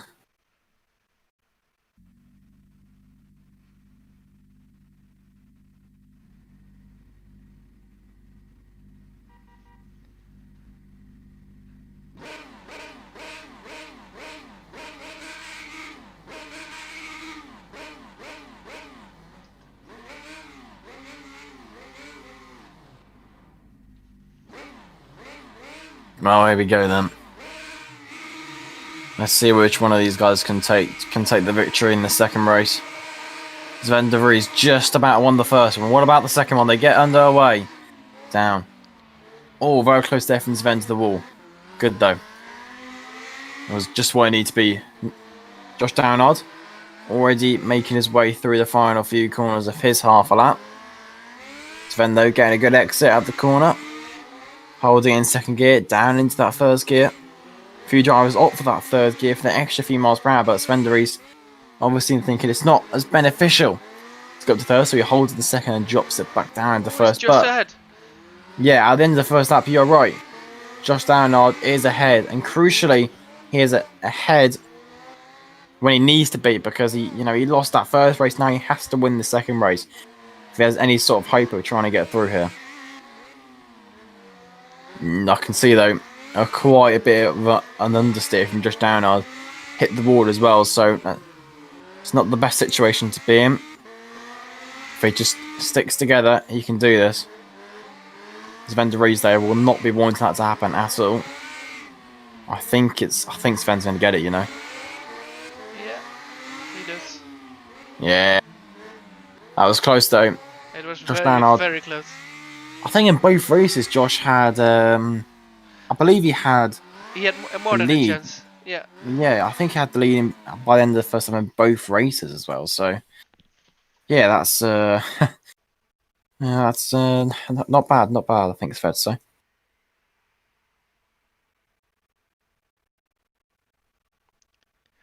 So, will we get a third race for this too, or are we going?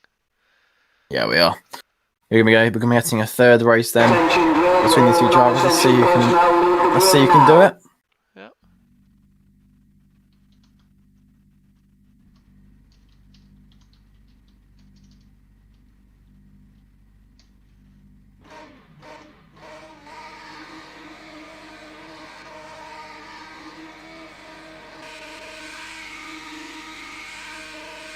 Josh is quite eager there, revving the engine out as maximum as he can.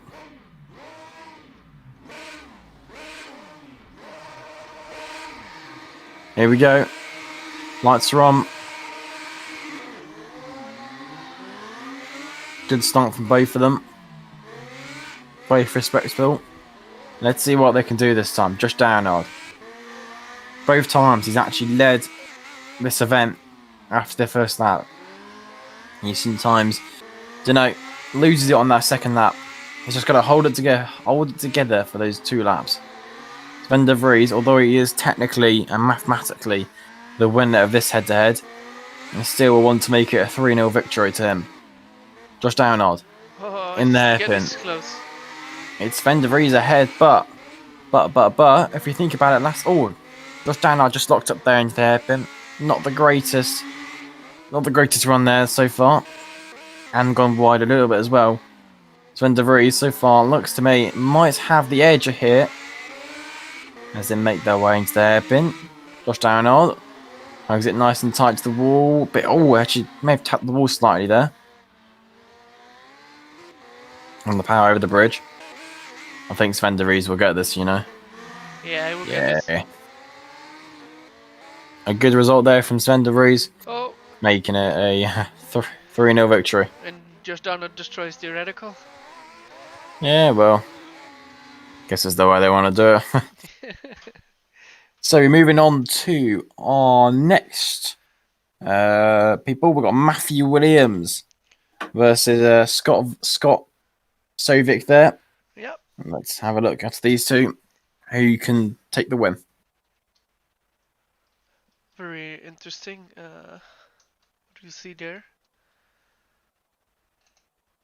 I think, Matthew Williams is also a guy that could win the whole event. At least some people told me. Yeah, well, I think it was he did Super League and Super League Lights, if I'm correct, this season. I believe so, yeah. Yeah, so he definitely has the experience with the big guns. I think he'll be definitely a good contender, as he said.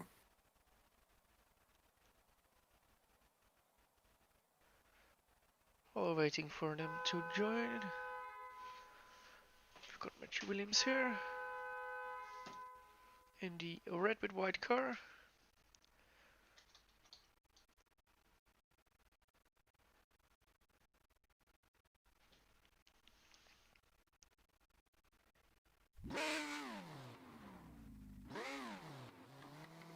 So the winner of this pair, who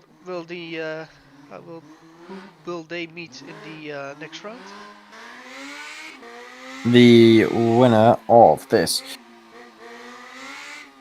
will be up against Alessandro Quintai. Oh. Quintai. Oh, okay. That could be a very interesting second round.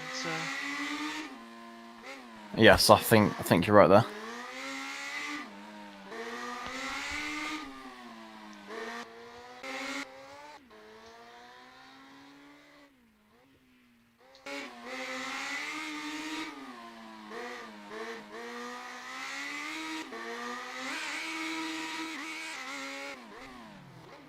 well, both drivers now into the lobby, and we can get the first race for these guys underway. Yeah, a few minutes. Let's give them Yeah. more laps. A few more laps.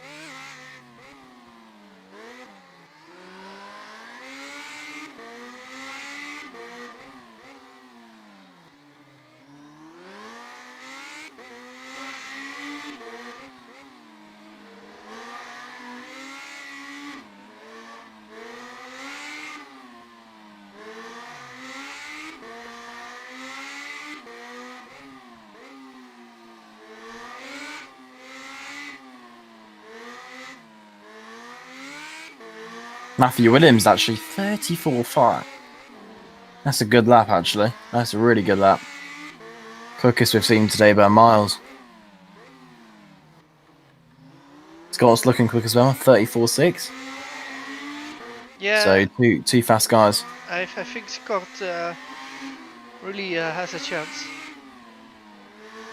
Yeah, I think you're right here because Yeah, and again, I think a lot of people will bet their money that Williams go through because they know him and what he's capable of, and maybe not a lot of people in GPVWC know Scott Sovik, and yeah, but he can still drive a radical quite fast in a stadium, so yeah.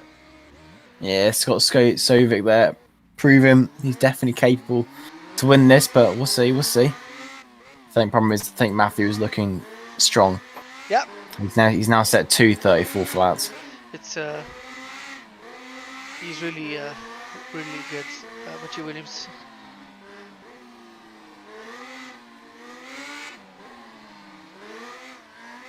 But then again, this does lead back to my what I was saying earlier.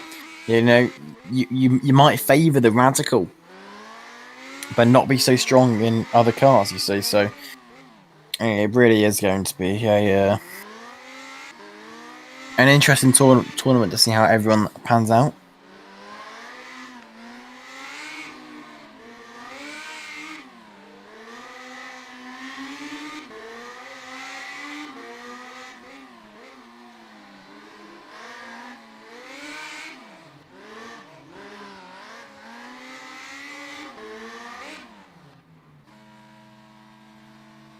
Attention grid, will all non-essential personnel leave the grid now? We're now seeing the first race with Matthew Williams starting on the right side and Scott Sovik starting on the left side. Here we go then. Matthew Williams v Scott Sovik. Who is going to take the victory today? I'm going to find out very, very shortly.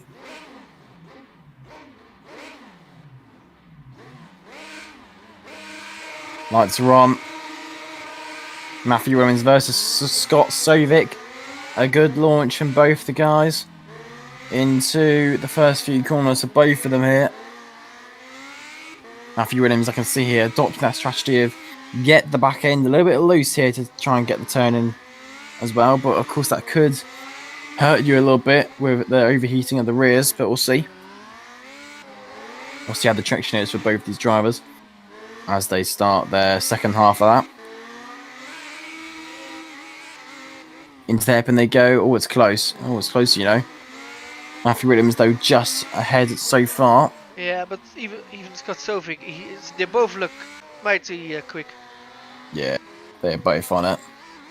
I think it's a scenario when Scott Sovik is quick. Yeah. Matthew Williams is also very quick, so you know it's very, very good for these guys. I think the biggest problem for Scott is that he's got Matthew Williams as his rival for this round. Because, yeah, you're right. I think they both are extremely fast. But yeah, I think you're right because Matthew Williams will come across the line And he will take the first victory. There's not much to say there because it was a good lap. Matthew was again setting a new PB of a 34 flat, but a low 34 flat. So, what a lap time then. Yeah, really, really fast.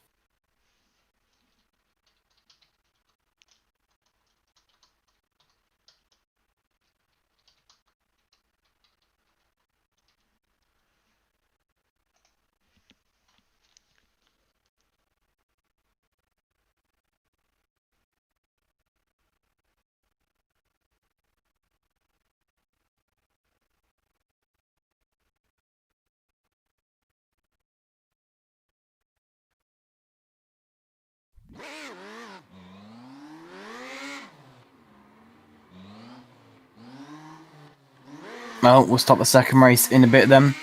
Well, we'll have Matthew Williams versus Scott Sovik for the second race. So Matthew Williams currently 1-0 up.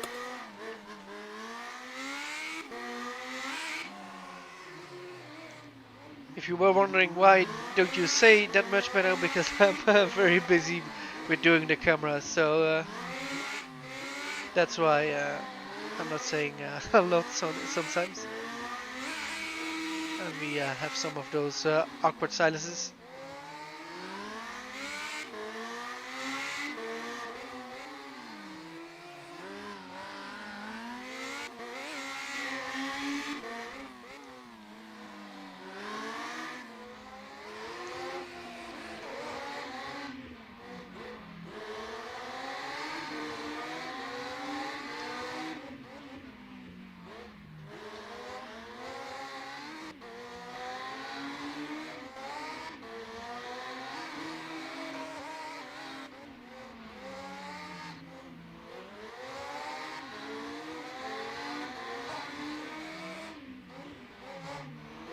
Wow, Matthew Williams then into the 33s.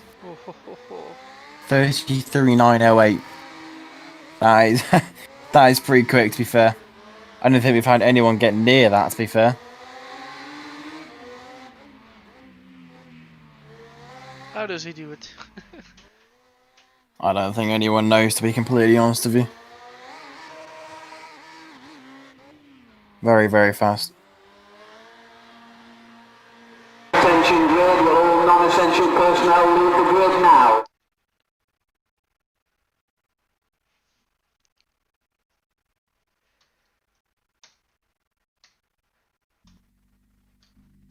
Here we go then.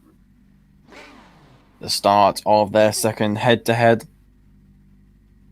Matthew Williams won that first one, but can Scott Sovik fight back and try and potentially win? We'll have to see. Who will get the better launch? We wait for those lights to come on. Here the lights come on then. 5 red lights. And away we go. It's a good start for Matthew Williams. Just what he needed.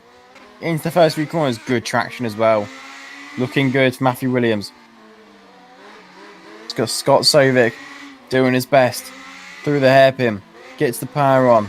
Nice and neat. This is just what we'd like to see. Into the hairpin he goes there. Matthew Williams following closely behind. Taking a wide line. Getting the cut back in. Over the bridge. Nice and neat. Back down into the hairpin. Got Scott Sovik just behind him. But yeah, Matthew Williams currently is in the lead. Scott Sovik trying to fight back here. He's going to have to do something special, and he's found a couple of corners. If he doesn't do anything good enough, he might have a struggle here to try and get through. Matthew Williams, though, is looking pretty quick here. Potentially an even quicker lap. Let's see, though. Over the bridge he goes. Yeah. Down into that hairpin. He will win it. Yeah, it's looking good, though, for Matthew Williams. A very fast time, a 34 flat again. Scott Sovik, though, does improve it to a 34.4. So, yeah, some good laps being produced, but I think, unfortunately for Scott, he was up against someone who was very quick. We'll see if they end up doing a third race. And then we can make a move if potentially not. We'll have a look in a minute, though. But yeah, it was a good run from Matthew Williams and Scott Sovik.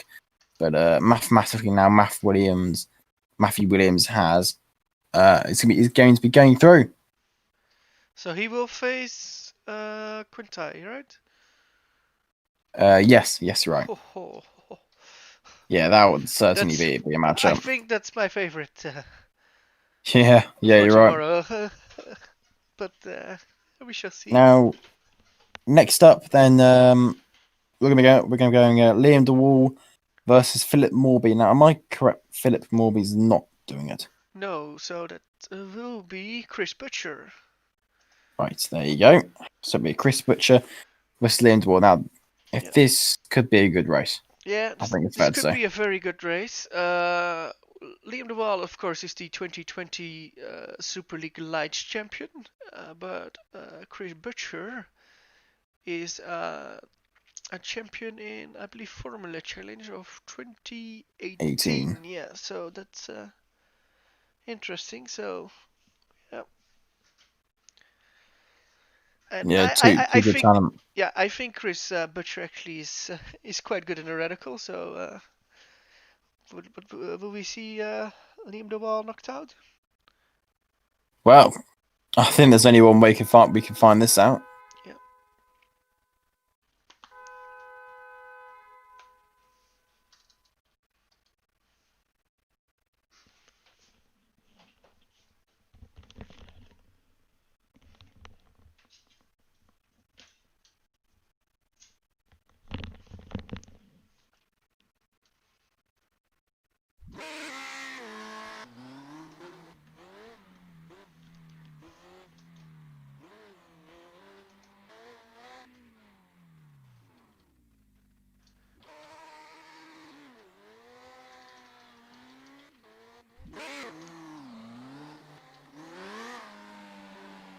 So the winner of this one will face, I already forgot.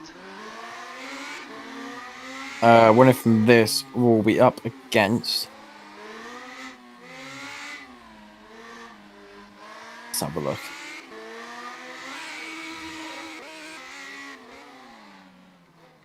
Hygo Poom. Hygo Poom, okay.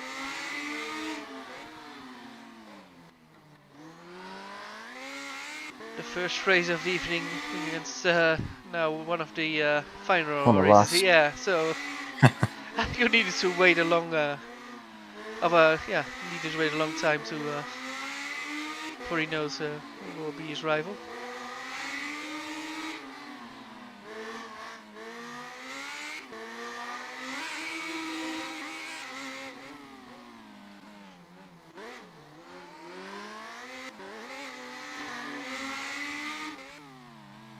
I bet this race could be 50-50. I think you're right. Yeah. It's definitely going to be a close one.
Oh, half minute then. And we can get this one underway. Liam DeWall versus Chris Butcher for the second to last race or head to head of the evening today. Liam DeWall currently the fastest of the two of them. We'll see if that'll take place though in the actual race.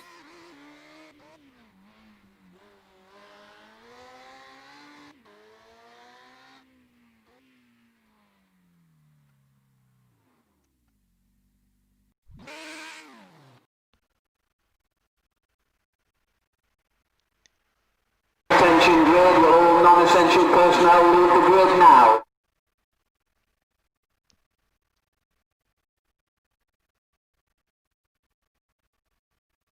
So, who's your money on, George? I reckon Lindor's going to take it. Okay. It was about half a second quick in the warm-up, so if he keeps that going, it might become a Liam de Wall win. Yeah, of course he's used to winning, but we shall see. Well, the lights come on then, and away they go. Butcher Chris Butcher, had he better yeah, luck? you're right. He's got the better start. Let's see what Liam Wall could do though. See if he can bring it back, or can Chris Butcher, well, carry it all the way through. We'll see though. But so far, it's looking good for Chris Butcher. Just got to keep it together. He goes under the bridge. Oh, Chris Butcher looks really fast. Yeah, you're right. He does actually. Well, they both look on it. Oh, this is really close. Oh, I think it's going to get even closer than this lap. Butcher is ahead. You're right. He's ahead. Just under the bridge they go. Down into the final complex of corners. Holding it all together. Nice and neat. Gets in the power. Let's see if Chris Butcher can hold on to this one. Looking good. Oh, it's going to be close. Over the bridge goes Liam the Wall. There's Chris Butcher. Oh my life, this could be close. But it will be Chris Butcher then. Oh, Chris Butcher. What a drive. And he's taken the first. He's taken the first race here. And I'll bring us on nicely to our second race between these two guys. Ooh, is an upset in the making.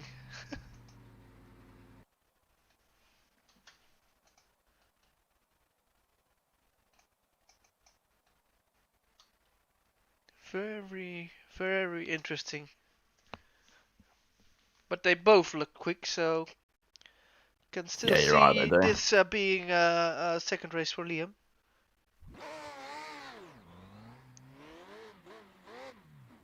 Well, we shall see.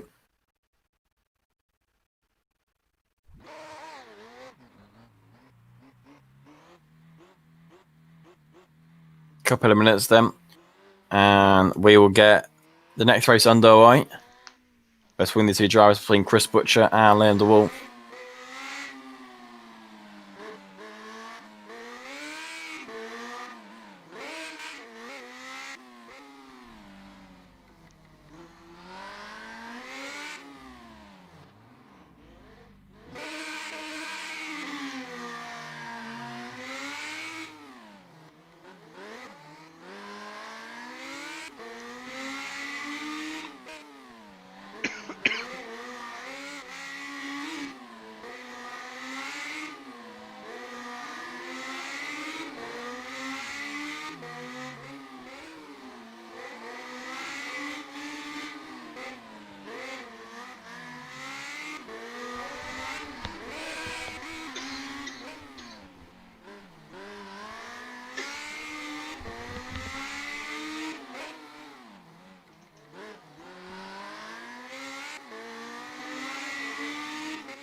Well, we go then.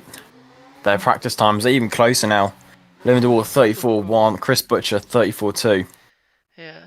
So this is going to be another close race. Personnel leave the grid now. We shall Could see. Chris Butcher win this one? He definitely has the speed. But I think if you push Liam the ball in a in a certain way in the wall, then he will be coming out of that wall a bit stronger. So this will be very interesting. Indeed, you're right. Well, only a few more seconds if we can find the answer to this one.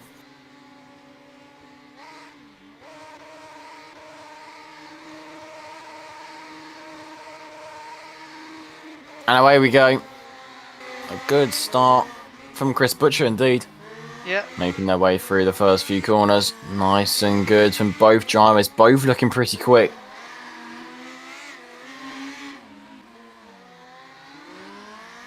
Down into the hairpin. Liam the ball currently ahead, but I don't think he's ahead overall, to be honest with you. We'll see. Chris Butcher through. And now he'll enter the bridge over the jump.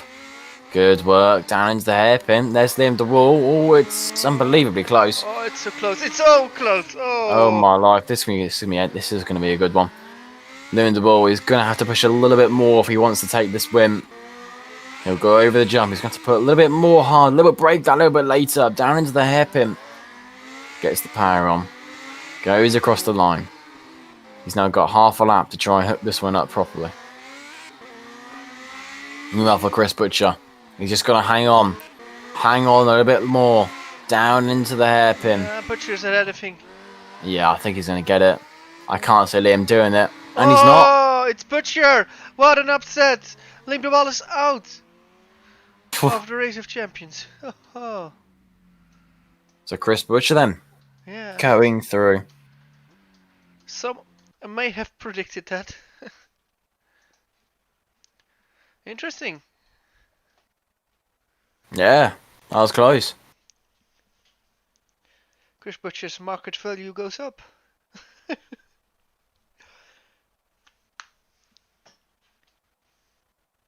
Looks like we're going into race 3 then. Between these two guys. Always good. Attention grid, will all non-essential personnel leave the grid now.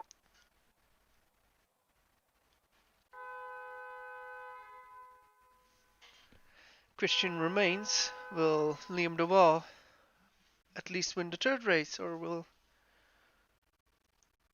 it be yeah? Well, I don't think Liam de Waal is going to want to lose three races in a row. So you would like to think he could win one of them, but Chris Butcher proving some people wrong here. And it's doing the unthinkable, but here we go. Let's see if Chris Butcher can win a third race in the row here today. It's a good start from Chris Butcher. Exactly what he needs, funny enough. Yeah, Chris Butcher's looking very, very quick already. I can just sort of see it. Liam de Waal's looking hooked up as well. Using the front of the car to get it to rotate. Oh, good from both sides. I can't quite call it just yet. Underneath the bridge they go. Looking good. It is looking good. Oh my life, this is close. Chris Butcher just hit the wall there actually slightly as he went across the line. Liam de Waal is still behind. He's going to have to try something else if he wants to stay ahead, but it is really, really close here.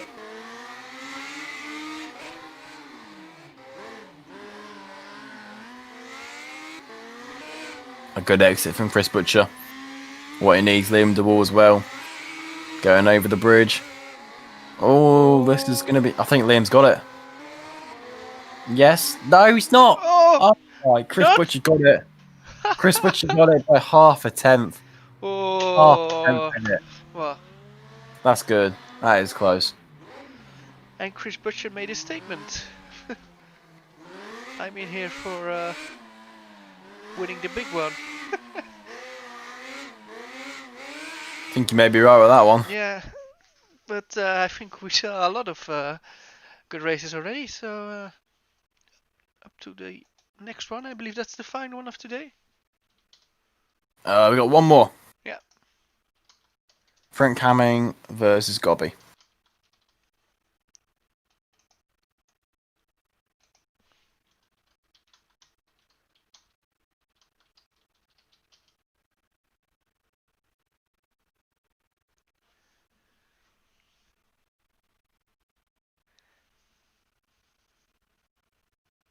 And who will they face in the second round? The winner of Hamming versus Gobby?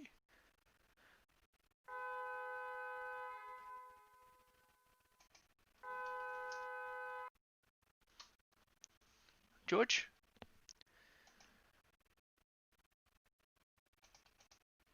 Well, we lost George, I think.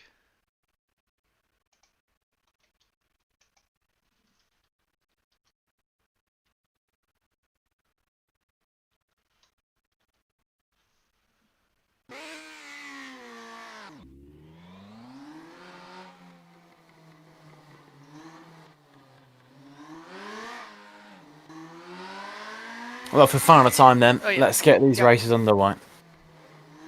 Who will the winner of this race? Who will they face in the next round? They will face. Let me have a quick look. I'll just put it away. Let me have a look. I believe it could be.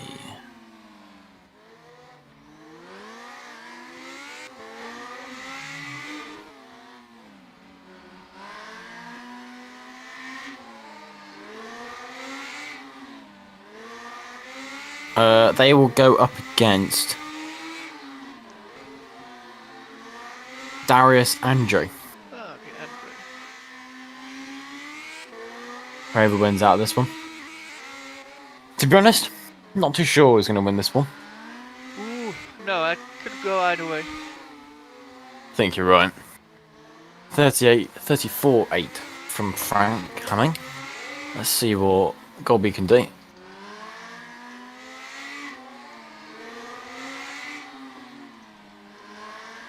Oh, Gobby's close to him as well. A 10th in it between the two.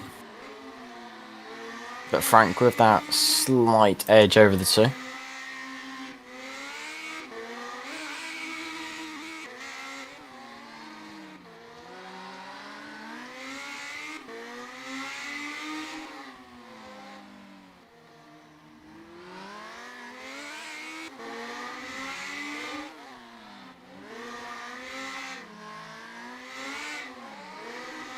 This is going to be close between these two.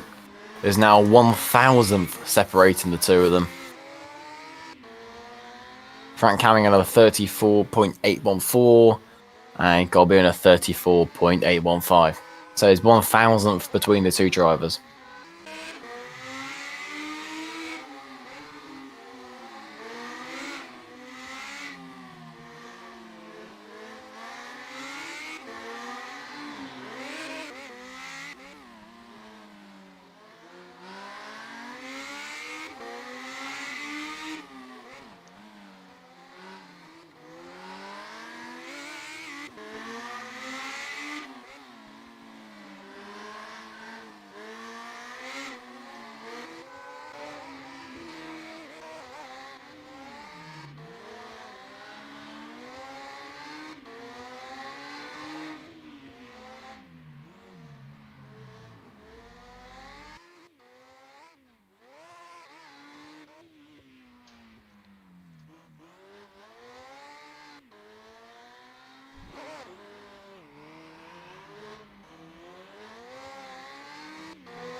Well, half a minute then, and we can get the racing underway for these two guys. Yeah, who will win? Oh, At this point, I'm going to think Golby can do it. Yeah, maybe. Well, very difficult to say. I think both drivers are really all round. Close. So yeah, can go either way. Close. I think Frank's doing. Attention grid, we're all non-essential Well, from what I saw, he personnel. seems to be using the drift tactic, if that's even a tactic now. Yeah. With trying to get the back end to step out, trying to use the back end more to get him around the track quicker. And it could work, but we shall see if it'll work out for him today.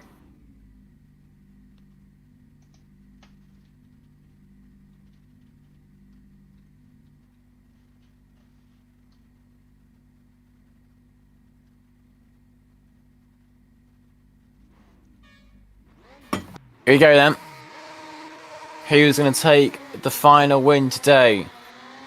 Good start from Frank Hamming. Got to be slightly bogged down. Looking good from Frank actually. Goes over the jump. Nice and neat. Down into there. Been a bit squirmish in the brakes though. Hooks it up nicely though. Same with Gobby. He's looking fast. Okay, this is going to be quite close. I can feel it. Gobby's hooking it up quite nicely. Gets around the turn, slap of the brakes just to make sure he gets the nose pointed in. Down into the hairpin. Oh, it's close. Yeah, Frank Hamming is ahead. Only just. One lap to do. Oh, gets it nice. Gets it turned in. Over the bridge. Frank Gobby. Oh, close. Trying to keep it out the wall. Nice and tight. Gets the power on. Only a little bit to go now. Nice and tight. Oh, we're going over the bridge wall. Frank Hamming will be going through the tight and twisty complex to find a few turns. I think Frank Hamming's got this in the bag. And that's a win for Frank Hamming then. The first race, and he's taken it. Yes, but it was really close. So could be that the second race will be even closer. We shall see. Yeah, you're definitely right with that one.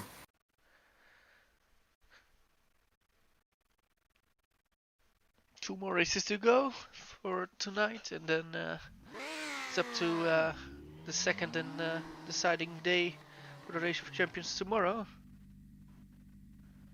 Can Frank Hamming do it? Or will it be Fabrizio Gobbi who will get the position at the last 16?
Attention grid, we're all non-essential Here we go then. personnel. Leave the grid now.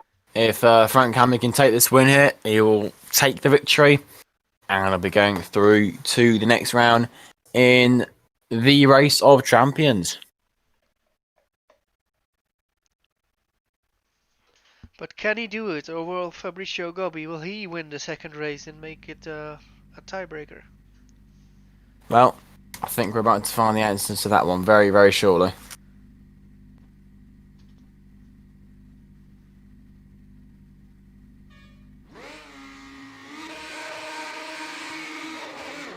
Oh, I think Frank Hamlin got a little bit too late in the throttle. He's gone very deep a little bit, actually.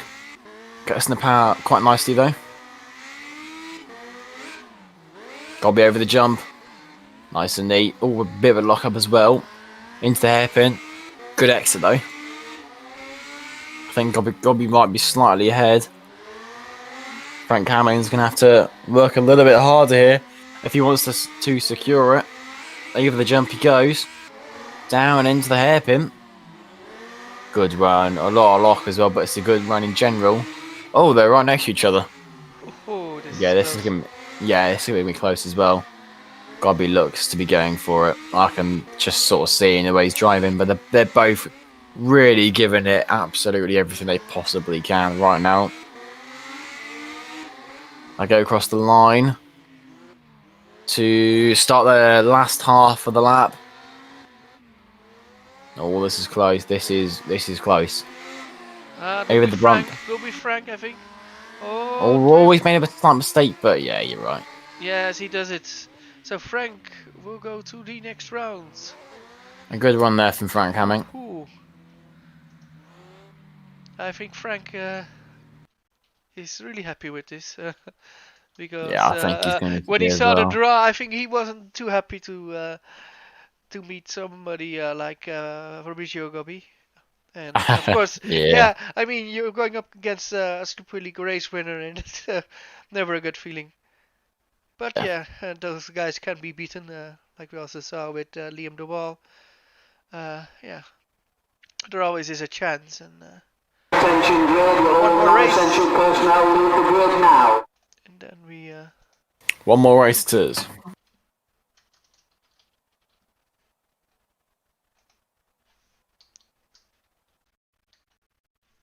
Bets, will Hamming do a whitewash and win all three?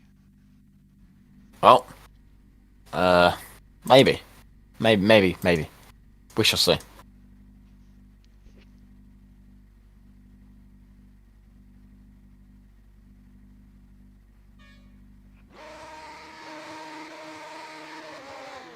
Ooh, good start. Away we go.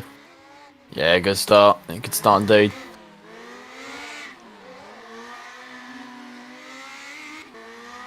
Frank Hamling over the jump. Ah, this guy's commitment. Yeah. Held it flat.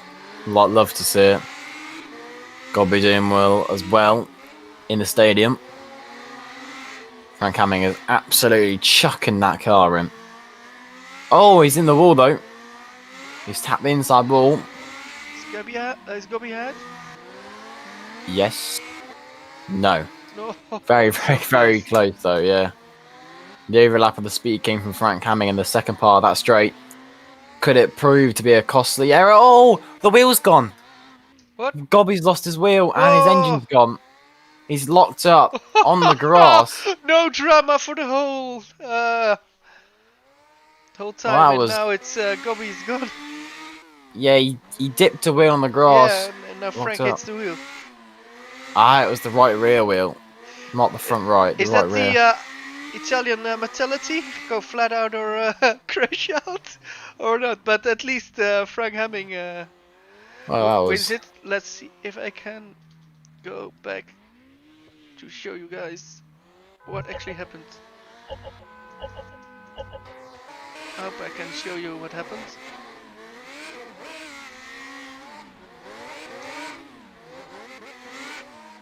Ah, tick, and the wheel was gone. Yeah.